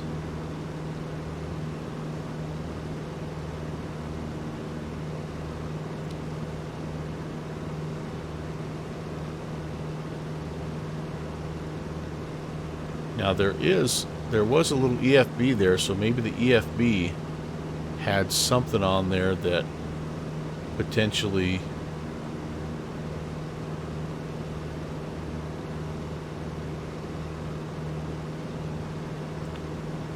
would have helped with that, I guess. Oh, and there is a hidden click spot where you can put yourself a Garmin 430 in there as well. So maybe that's another part. I don't know. But it made me like the airplane a little less, the helicopter a little bit less. Oh yeah, and there's tons of good gauge lights here. I didn't find those suckers. Oh, but that's on the iPad. Alright, so I got to get back in there and check it out with the iPad, because it has some good lighting and yeah. Alright, fair enough. Anyway, it is a freeware helicopter, so, you know, not being too picky. And also want to promote my friend LPNils. This is his scenery pack, and he has done a wonderful job. You guys know that we've been up here several times in the X-Plane 11 version, and he's just basically updated it for X-Plane 12. And then Rock Valkyrie said that there was even another update that was just on the 18th. Yes indeed. Published on the 12th, updated on the 18th. So he's taken his X-Plane 11 version of this and not only made all of the old airstrips and things match up with the scenery elements in X-Plane 12, but he's also added some new missions, some new places, and anyway, kind of cool. Man, I like this Super King with big old fat tires. I like it.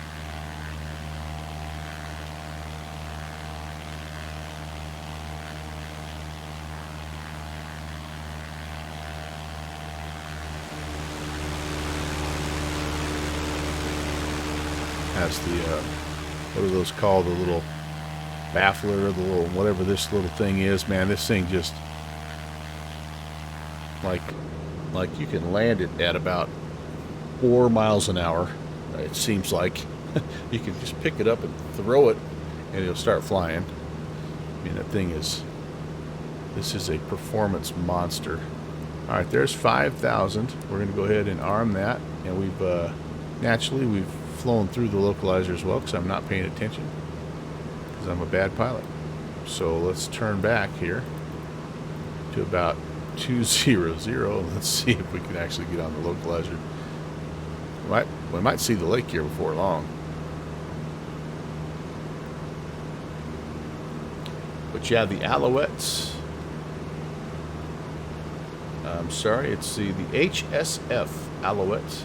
If you're looking for a freeware helicopter, and please don't judge the quality of the helicopter by how poorly I flew it today.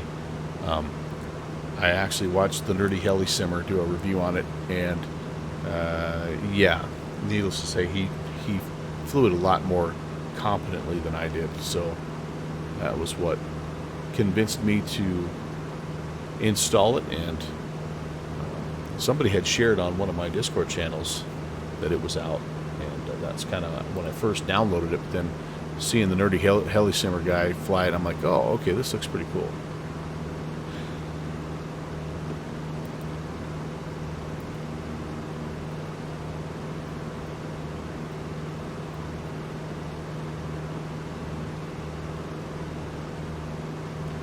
So there is a a space launch facility actually out kind of on the far edge of this little peninsula, and it is modeled. You can see it actually in the sectional here, narrow cape, and he has modeled that little launch facility. It's kind of cool. Every so often you'll see a little red circle around there. They're doing some real launching. I don't know how much of that they do this time of year though with the weather. I'm not sure.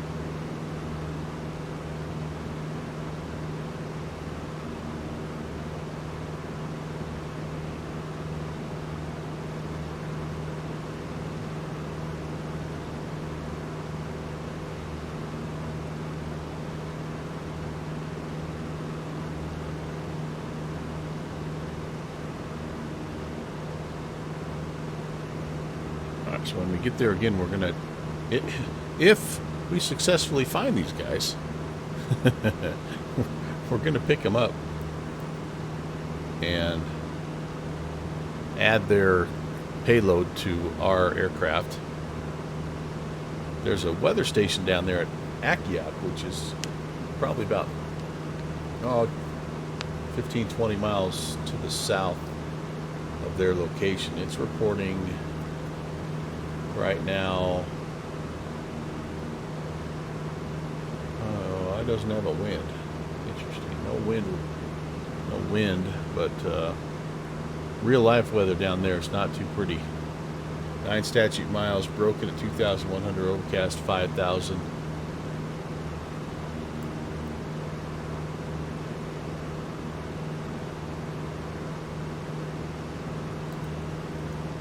If this thing had a little bit better anti-icing, I would be tempted to fly it in real weather. But right now, that's the thing, is with the rain and the mist, and the temperature right now is only about +6, which is right on the edge of, icing conditions.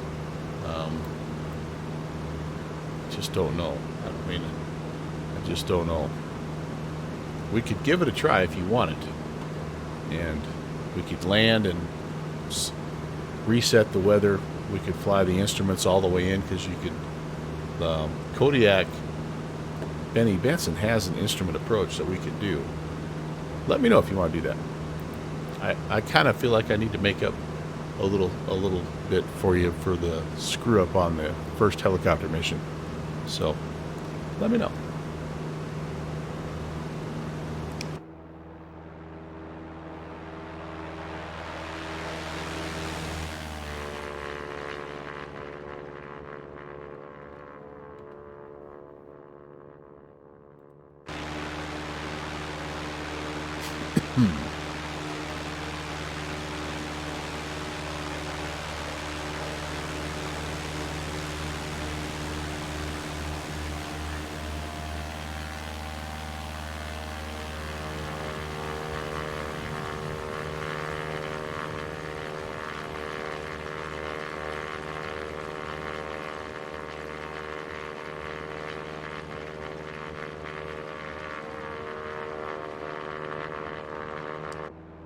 If you ever wondered about the goose here, this little goose image, this is actually a wood carving that my dad did. My dad was an artist, and he made a wood carving, and I've tried to incorporate. I just love the composition, and I've done a really bad job of sort of mirroring that, but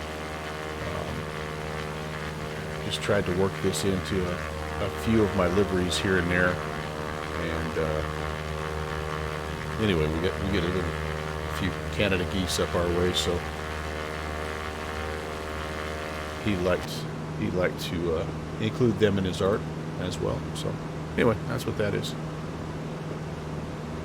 The eagle, people have asked me about that. That's actually a photograph I took a few years back, and I just kind of turned it into a little bit of a silhouette. The picture itself was nothing special, but the resulting silhouette ended up looking pretty cool, I thought. So I used it in a number of things.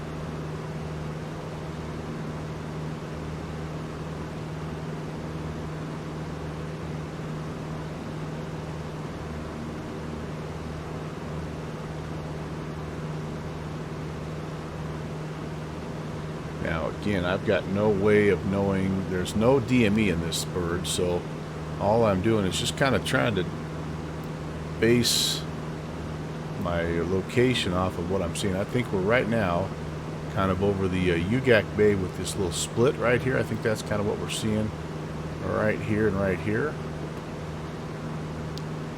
So once we get,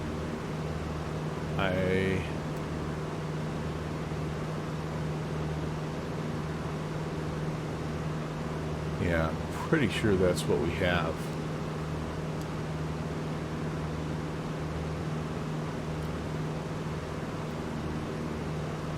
Yeah, because then, whoops, because then we have the, this, what was it? This is another little split there at Hidden Basin. So yeah, I think that's what we have there and there. All right, we're doing good. We're doing good. Oh, and it's time to intercept. I am struggling with the nav. All right, it's going to go chase it a little bit here, but I just was trying to. It's been a little while since I've tracked the VOR in this plane, so why not?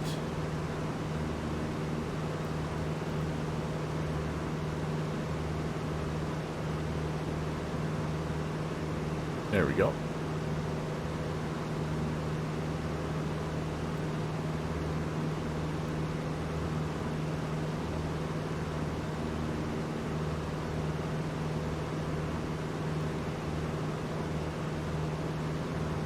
All right, I've made an executive decision, and we're going to go ahead and fly the return trip in real weather, no matter how bad it is. We're going to plan for that. We're going to shoot an instrument approach into Kodiak, Benny Benson if need be, and that'll be kind of where we wrap it up. We're going to be leaving. Oh boy, do I have time to do this? I got a little over an hour to do this.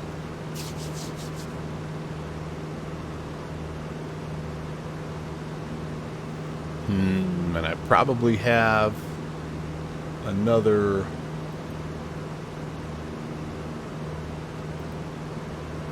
20 minutes before I'm down there. So that put me at about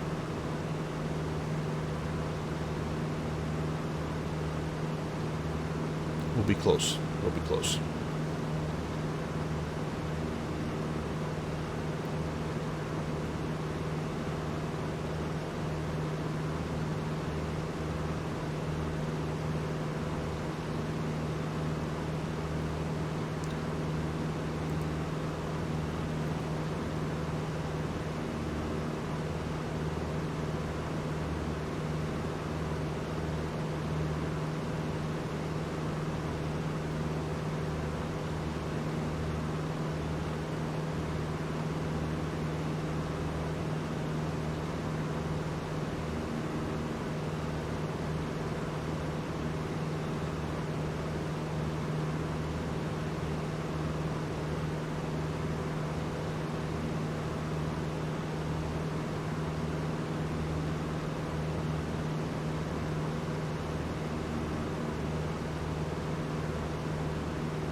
trying to do all the time calculations here in my head to see if I have enough time to even make the return trip, regardless of weather.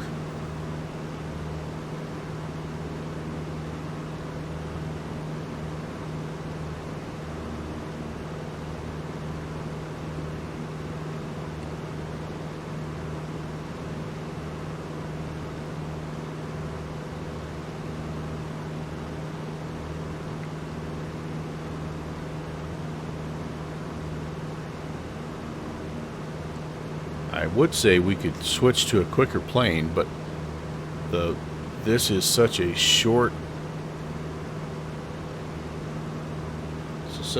strip that I don't know if I can get anything much bigger out of it.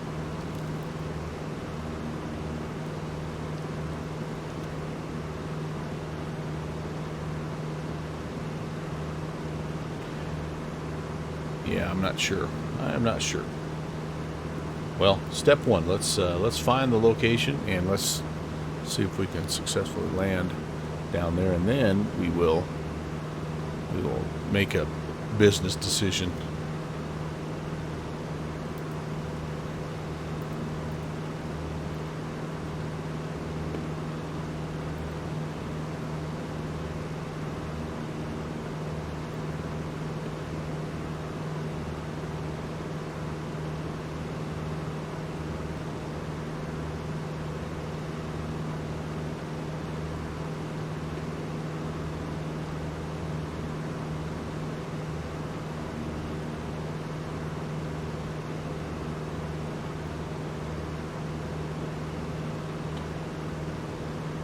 Again, I'd like to just welcome everybody. Happy Saturday. We're down here in Kodiak, Alaska, on the Kodiak Island. We're flying the new LPNils updated scenery, and yeah, this is the route that we're taking. So LPNils has basically done some scenery work for the entirety of the Kodiak Island, or what do you call that, archipelago. And we did a little flight up here to Marmot, and I don't think we had our ortho working right, so we weren't able to find our stranded fishermen. But now we're heading down here to Dead Man Bay, and there's some campers kind of in here somewhere, and we're going to try to pick them up and bring them home. But again, this is a freeware scenery from our friend LPNils. Updated, he made an original version of it for X-Plane 11. It's updated for X-Plane 12, and then recently just updated on the 18th again. So has included some more things in there. This is a little bit of what you get. All kinds of airports. I love this. Abandoned, bad condition. Loran Station, abandoned, overgrown. Seaplane bases, obviously a heliport. And then just tons of places like what we're going to go to right now. This is not one of these charted airports. It's just a place where a couple of dudes are fishing, and there happens to be like a sandbar that is wide enough and long enough for a bush plane to land on. So that's what we're attempting to do. If we can pull it off, we're going to try to do a return trip. And this is not real world weather. This is nicer, much nicer than what really is happening right now. And so we were considering doing a real weather return trip, trying to shoot an instrument approach back into Kodiak. But I'm also a little worried because I'm supposed to go on a movie date with my wife here in about an hour and 15 minutes is when we're going to be leaving. So I'm just not sure if I'm going to have enough time to do both. So anyway, lots of drama, right? Lots of drama. Oh no, you've got some snow, sending it back to Wyoming. It doesn't work that way. Iowa, Wisconsin. That's the stuff that's the extra that we had, and we're sending it down to you, my friend. I wonder what the snow totals are for where I live.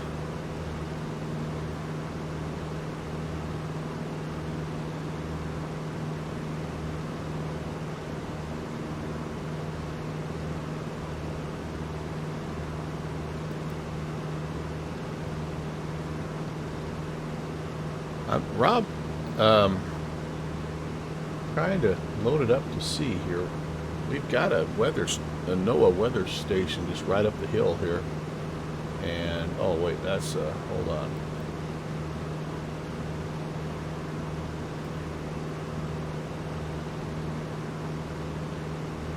See if I can get the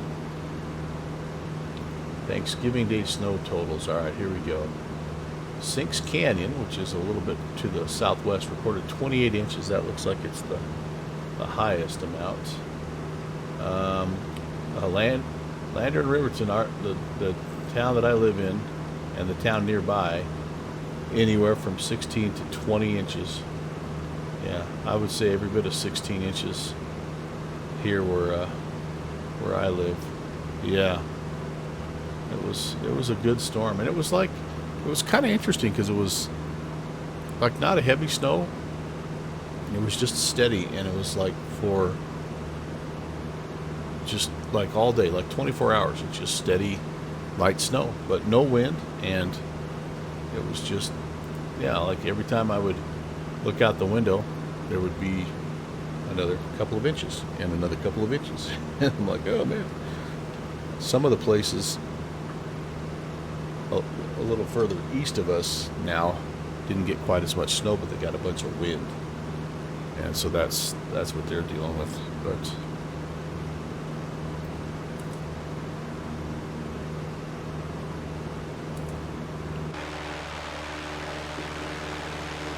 I'll throw a couple of pictures out there, yeah.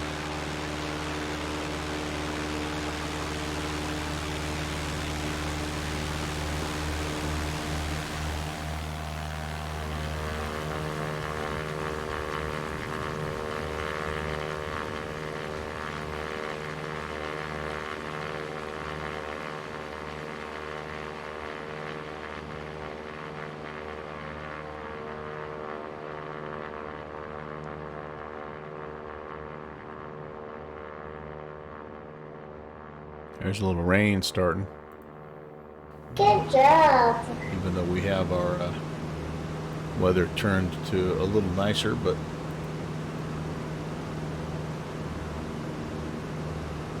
trying to see if there's any pictures that have already been posted. Uh-oh. Am I turning? Why am I turning? Oh, I think I turned my autopilot off is why. Alright. Well, we're getting close enough. I think I'll just keep flying here. I want to get back on heading.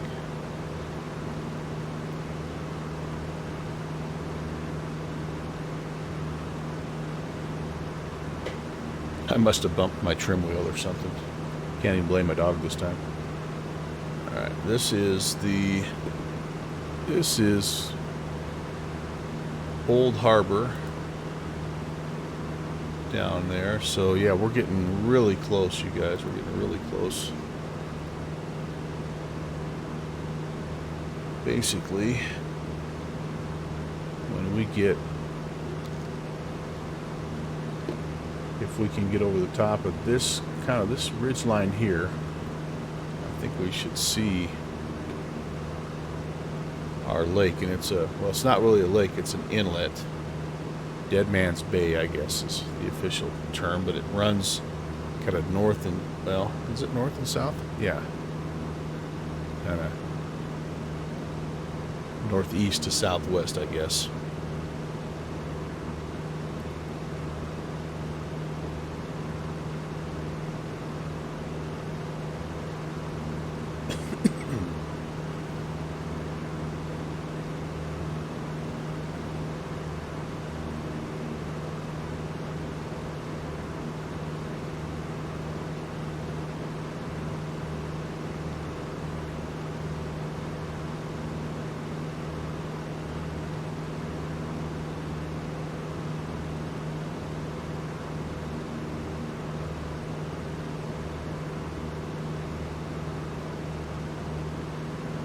Right over this ridge line here. I know it's hard to see which one I'm talking about, but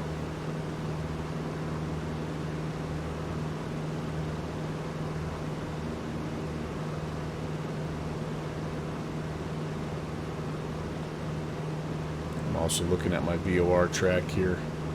Just a little bit left of course, so I'm turned on about a 220, and that should kind of parallel where we're supposed to go. Kind of think I'm seeing it right there, like the beginning parts of Dead Man's Bay. Now, finding Dead Man's Bay is one thing. Finding the little campsite is going to be a whole other. Alright, there's a little... If we are where we think we are, this is Larson Bay.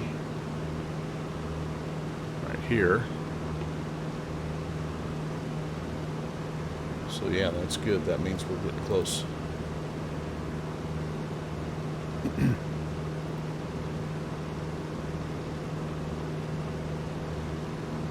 going to keep coming a little bit to the right. Again, I want to get on that radial where I know I'm at least heading in the right direction. Then we're going to have to get back down to sea level. So we're at 5,000, now about 5,600.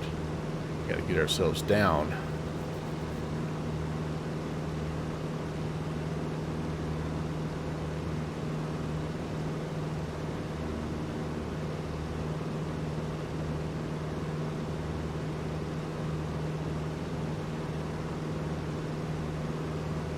Mad Meredith, hello.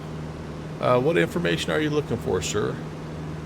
Or ma'am, and or whoever? What can I tell you? We're flying Kodiak Island. This is LPNils freeware scenery for Kodiak and X-Plane 12. This is the Laminar Piper PA-18 Super Cub. Yeah, this is the default Super Cub with the King Stole mod. Comes with X-Plane 12.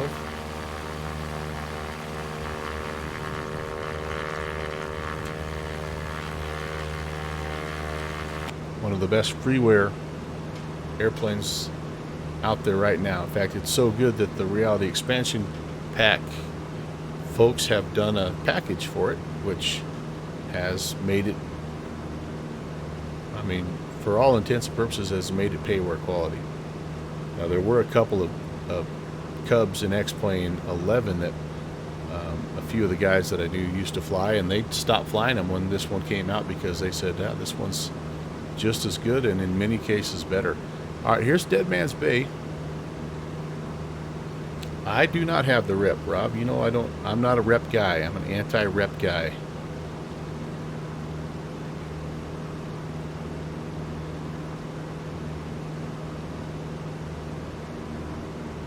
All that stuff is cool and all that. Like, I know why people are into that, but I don't like constant state and how much oil do I have. Like, that's never been a deal breaker or a game changer for me. Like the A-to-A stuff, that AccuSim stuff, like that's cool, but it's just not part of what I'm interested in simulating. So yeah, so I've just never, I'm not, I shouldn't say I'm anti Reality Expansion Pack, because I appreciate what they've done, and like there's a lot of people that really do like that kind of stuff, but I don't really care about doing a walk around every time. You know what I mean? Give me one button to click that takes care of all that stuff, so I can go fly. And I guess the other thing that I think that I've said,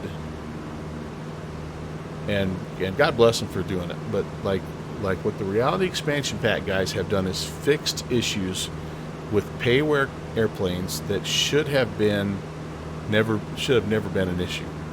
And so, I mean, I'm glad that they have, because I think it makes the aircraft that much better and more enjoyable and all that. But on the other hand, I feel like there's some people, cough cough, Caronado, cough cough, that just release like partially completed add-ons, and they almost are like, well, the reality expansion pack guys, they'll fix that. Like, so I feel like it almost encourages bad developer habits. I mean, if you look at the aircraft that have reality expansion packs, like a lot of them are like, it's not earth-shattering stuff. But so anyway, that's just a little bit, maybe they're in cahoots with them. Yeah, it makes you wonder. I mean, so I've always said I don't feel like I should have to buy the plane twice to get an airplane that works the way it's supposed to work.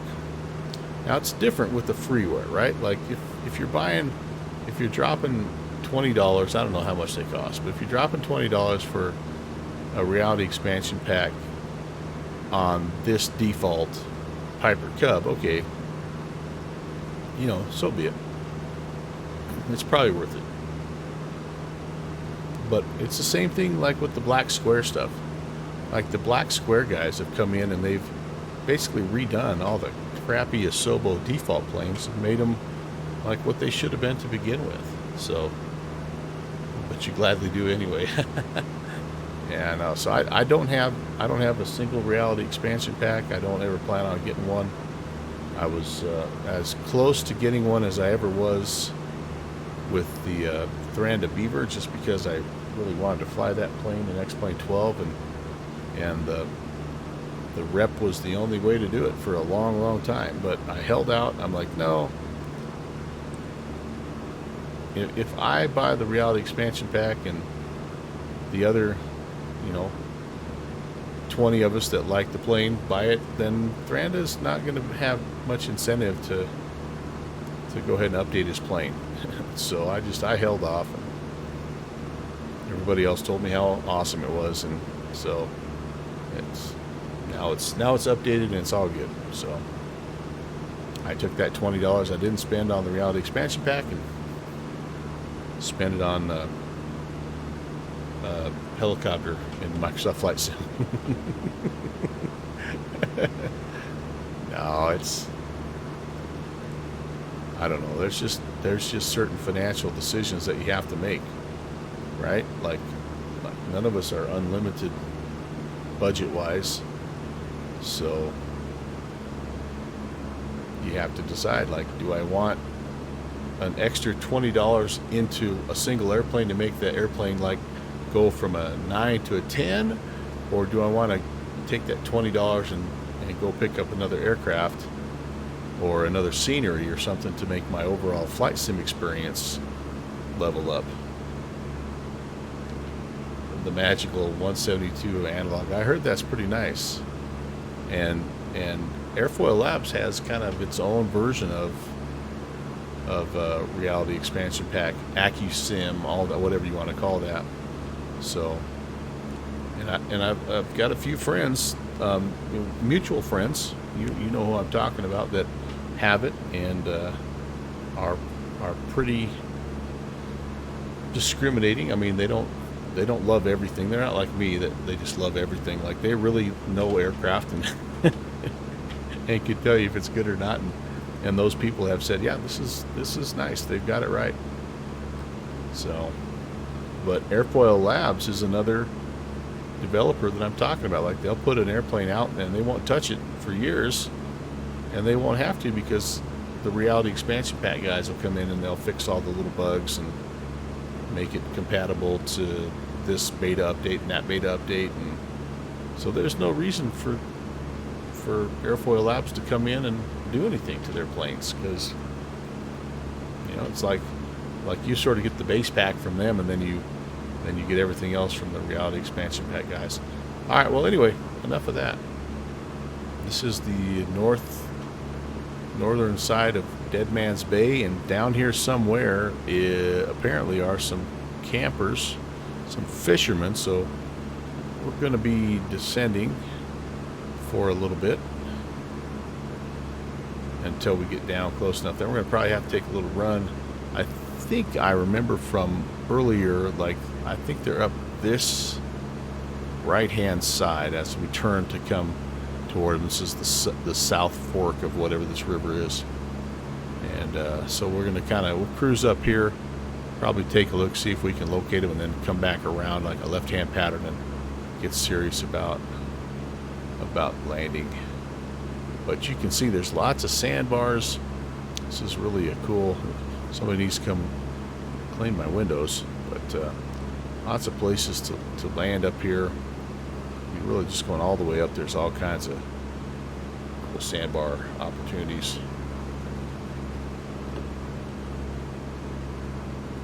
We've got 1 hour right now from when we're supposed to leave the house. It's going to take me at least 10 minutes to get on the ground. Probably another 5 minutes to change aircraft. So that gives me 45 minutes to fly back up to Kodiak. Not sure we're going to make it. We might have to camp here with the boys.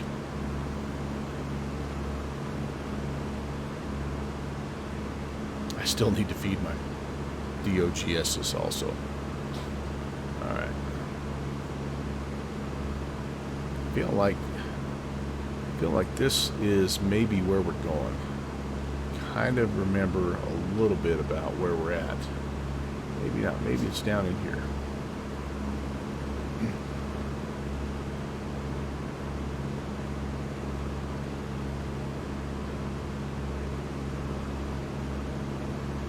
And we'll take it out over the bay a little bit and get ourselves down.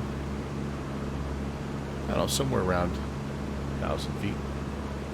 Plenty of room to turn around in here. Boy, doesn't the ortho look nice? Look how pretty that little inlet is. Greens and reds. Man, I like that. That looks awesome.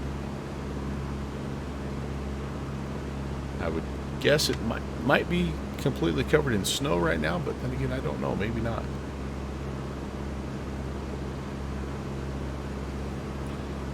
Coming up on 2,000. Yeah, well, there's a bunch of little like that. Might be a sandbar opportunity. I think it's on the far side, though. So it's like that guy there, or this guy here, or maybe right in here.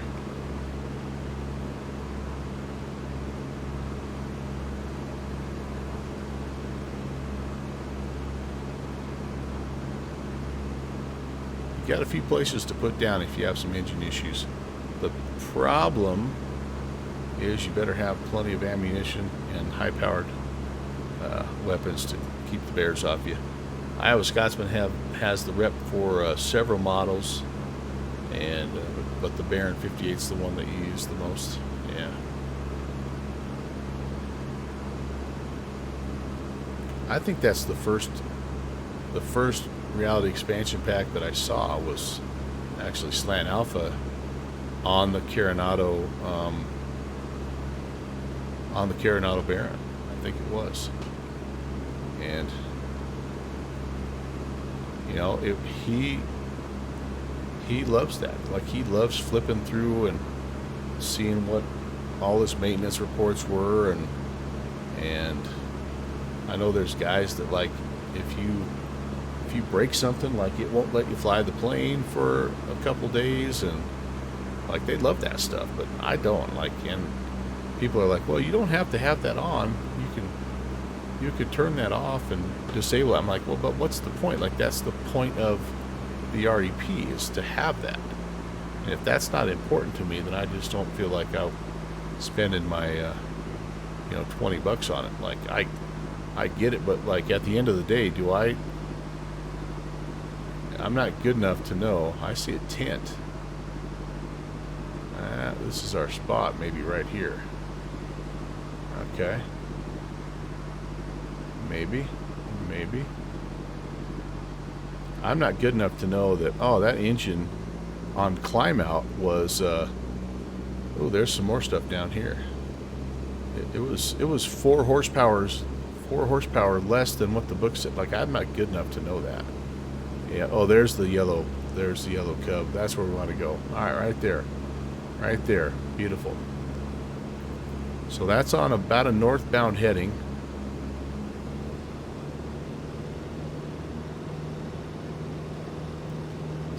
a little bit here. And we'll come in.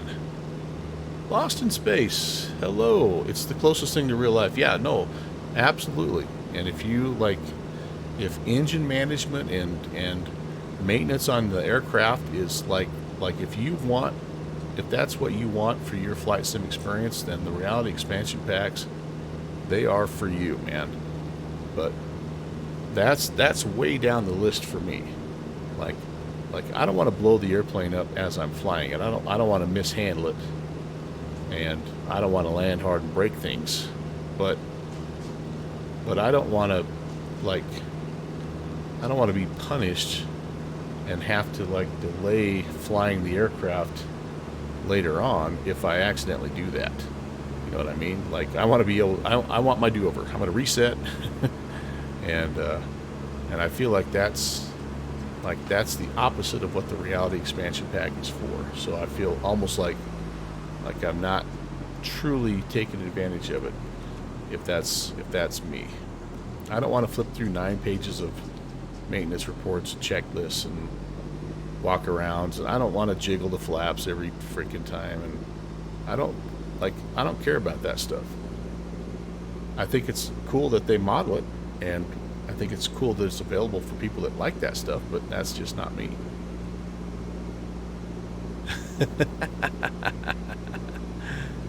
I am using auto ortho. By the way, Lost in Space, welcome. First time chatter. Mad Meredith, I'm using auto, I'm not using auto ortho. I'm using my own ortho that I have, I've generated. I do have auto ortho, but it's about to go bye-bye.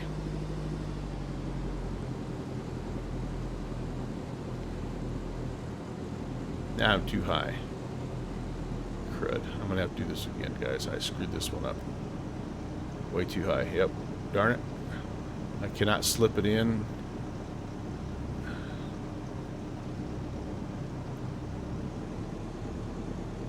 Wait. Oh, yes, I can. I'm good. I saw that yellow tent, though, and it kind of messed me up. All right, there we go. Full flaps. Now we go. LPNils has put collidable stuff down here, so you got to watch out for logs and rocks and whatnot. There we go. Gonna make we're down. Yeah, baby. I live. Oh, you usually watch my videos. Finally caught me live. Yeah, I'm slightly less boring in person. So. Yeah, so this is kind of cool, right? Like, this is what you get. This is the kind of thing that I expected to see up there at Marmot Island. Got a couple dudes fishing. This guy's got something on right now, baby. Ooh, this guy's setting the hook, too. Look out. Oh, boy, look at that. He's good. Let's go up here and check out these other campsites, though. Because you'll have things, and again, like, be careful with these logs here. They're collidable. As you look around, yep. Hello. Hello. Mr. Bear. And this, I'm sure this will be a different mission, probably. Somebody up here with canoe probably needs some glue to fix their canoe. He's out here fishing as well. The guy, man, the fishing up here is solid. Everybody's got fish on. But yeah, anyway, so what a cool place, and definitely worth it. Again, if you're just joining, this is the LPNils Kodiak Island scenery, and I will post the link one more time. It's an X-Plane 12 only, but if you like to do bush flying, if you like these type of backcountry adventures, then if you think it'd be cool to fly into a place like this, Dead Man's Bay, then go get that scenery, and you're welcome. You're going to enjoy it. It's got 22 missions, 22 official missions, and those missions take you to the different places on the island where LPNils has created things. But what you will notice is, like, pretty much everywhere that there is all of the ones on the sectional that are marked, he's modeled. So all these seaplane bases, Larson Bay, They're all modeled. But there are things like, for example, there is a little beach that's right here, on the other side of West Point Village, that you can make a sandbar landing. If you go up I don't remember if it's Spirit Bay, but there's gravel bars up through here that you can land in. I mean, there's just a bunch of other places that you can also explore. There's helipad areas to land on Terror Bay, like down here by these cabins that aren't marked. There are boats and things that are out among these different airports again where you can land. I know that there's just a ton of places. So it's just a lot of fun, and we're going to try to get back here as often as we can, because it's been updated and just recently updated again on the 18th. So I actually have the download ready to start, and then I'm gonna install and see what's new. But I think I'm gonna do this. As much as I'd like to try to get back to Kodiak, I'm not gonna quite have enough time to do that. So I'm gonna go ahead, I think, and wrap things up. My dog's going crazy. He must have dinner coming down, but let's wrap things up and call it good here. Thanks for watching my papa. Thank you very much again, guys, for coming in. We had Hawkeyes Gaming with the follow. Thank you, Hawkeyes, if you're still here. Sorry I missed that. Lost in Space 175, thank you as well for the follow. Mike Stein, thank you for 11 months re-ascription. Thank you, my friend. And then all the regulars that were here, Rob Valkyrie, Iowa Scotsman, thank you guys for hanging out with me. I think Fixie was here for a little bit as well, and I might have missed a few others, but thanks for stopping in. Panagon was here, I think, a little while ago as well.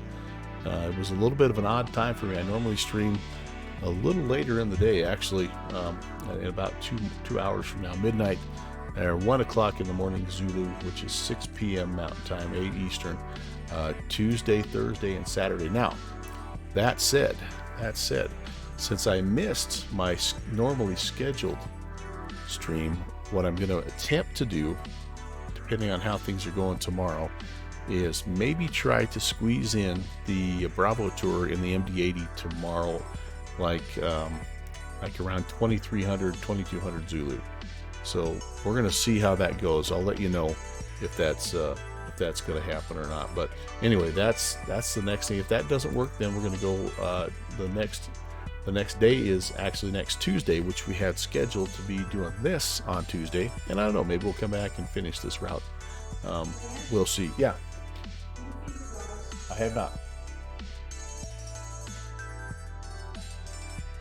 So anyway, I'll let you know what the plan is on Tuesday. Then Thursday, the last day of November, there's an event at Greensboro. We're going to be in the MU2, flying around the Greensboro area. So anyway, all that stuff again, 6 p.m. Mountain Time, 1 in the morning Zulu time, actually on the next day. So anyway, hope you can join me for those streams, or maybe even better yet, maybe you can fly along with me as well. But let's go find somebody to raid here. We got lots of options, and we've got 20 strong. So let's go raid. Let's see. Excuse me here as I try to.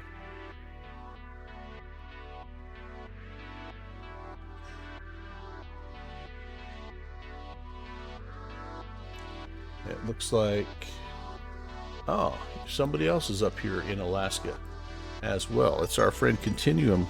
He's going to be flying the DC-6 up here in Alaska, so you guys will enjoy that. Go say hello to Conti for me, and I will meet you over there. I'm going to be kind of buttoning things up here, but I'll head over there with you and toss him some flaming dragon emotes and all that good stuff. So anyway, yeah, Panagon, you as well, my friend, and thanks again for coming in, everybody. Can't wait to fly with you again. Possibly see you tomorrow, if not, definitely on next Tuesday, guys. So have a good rest of your weekend as well, and yeah, we'll see you later. God bless.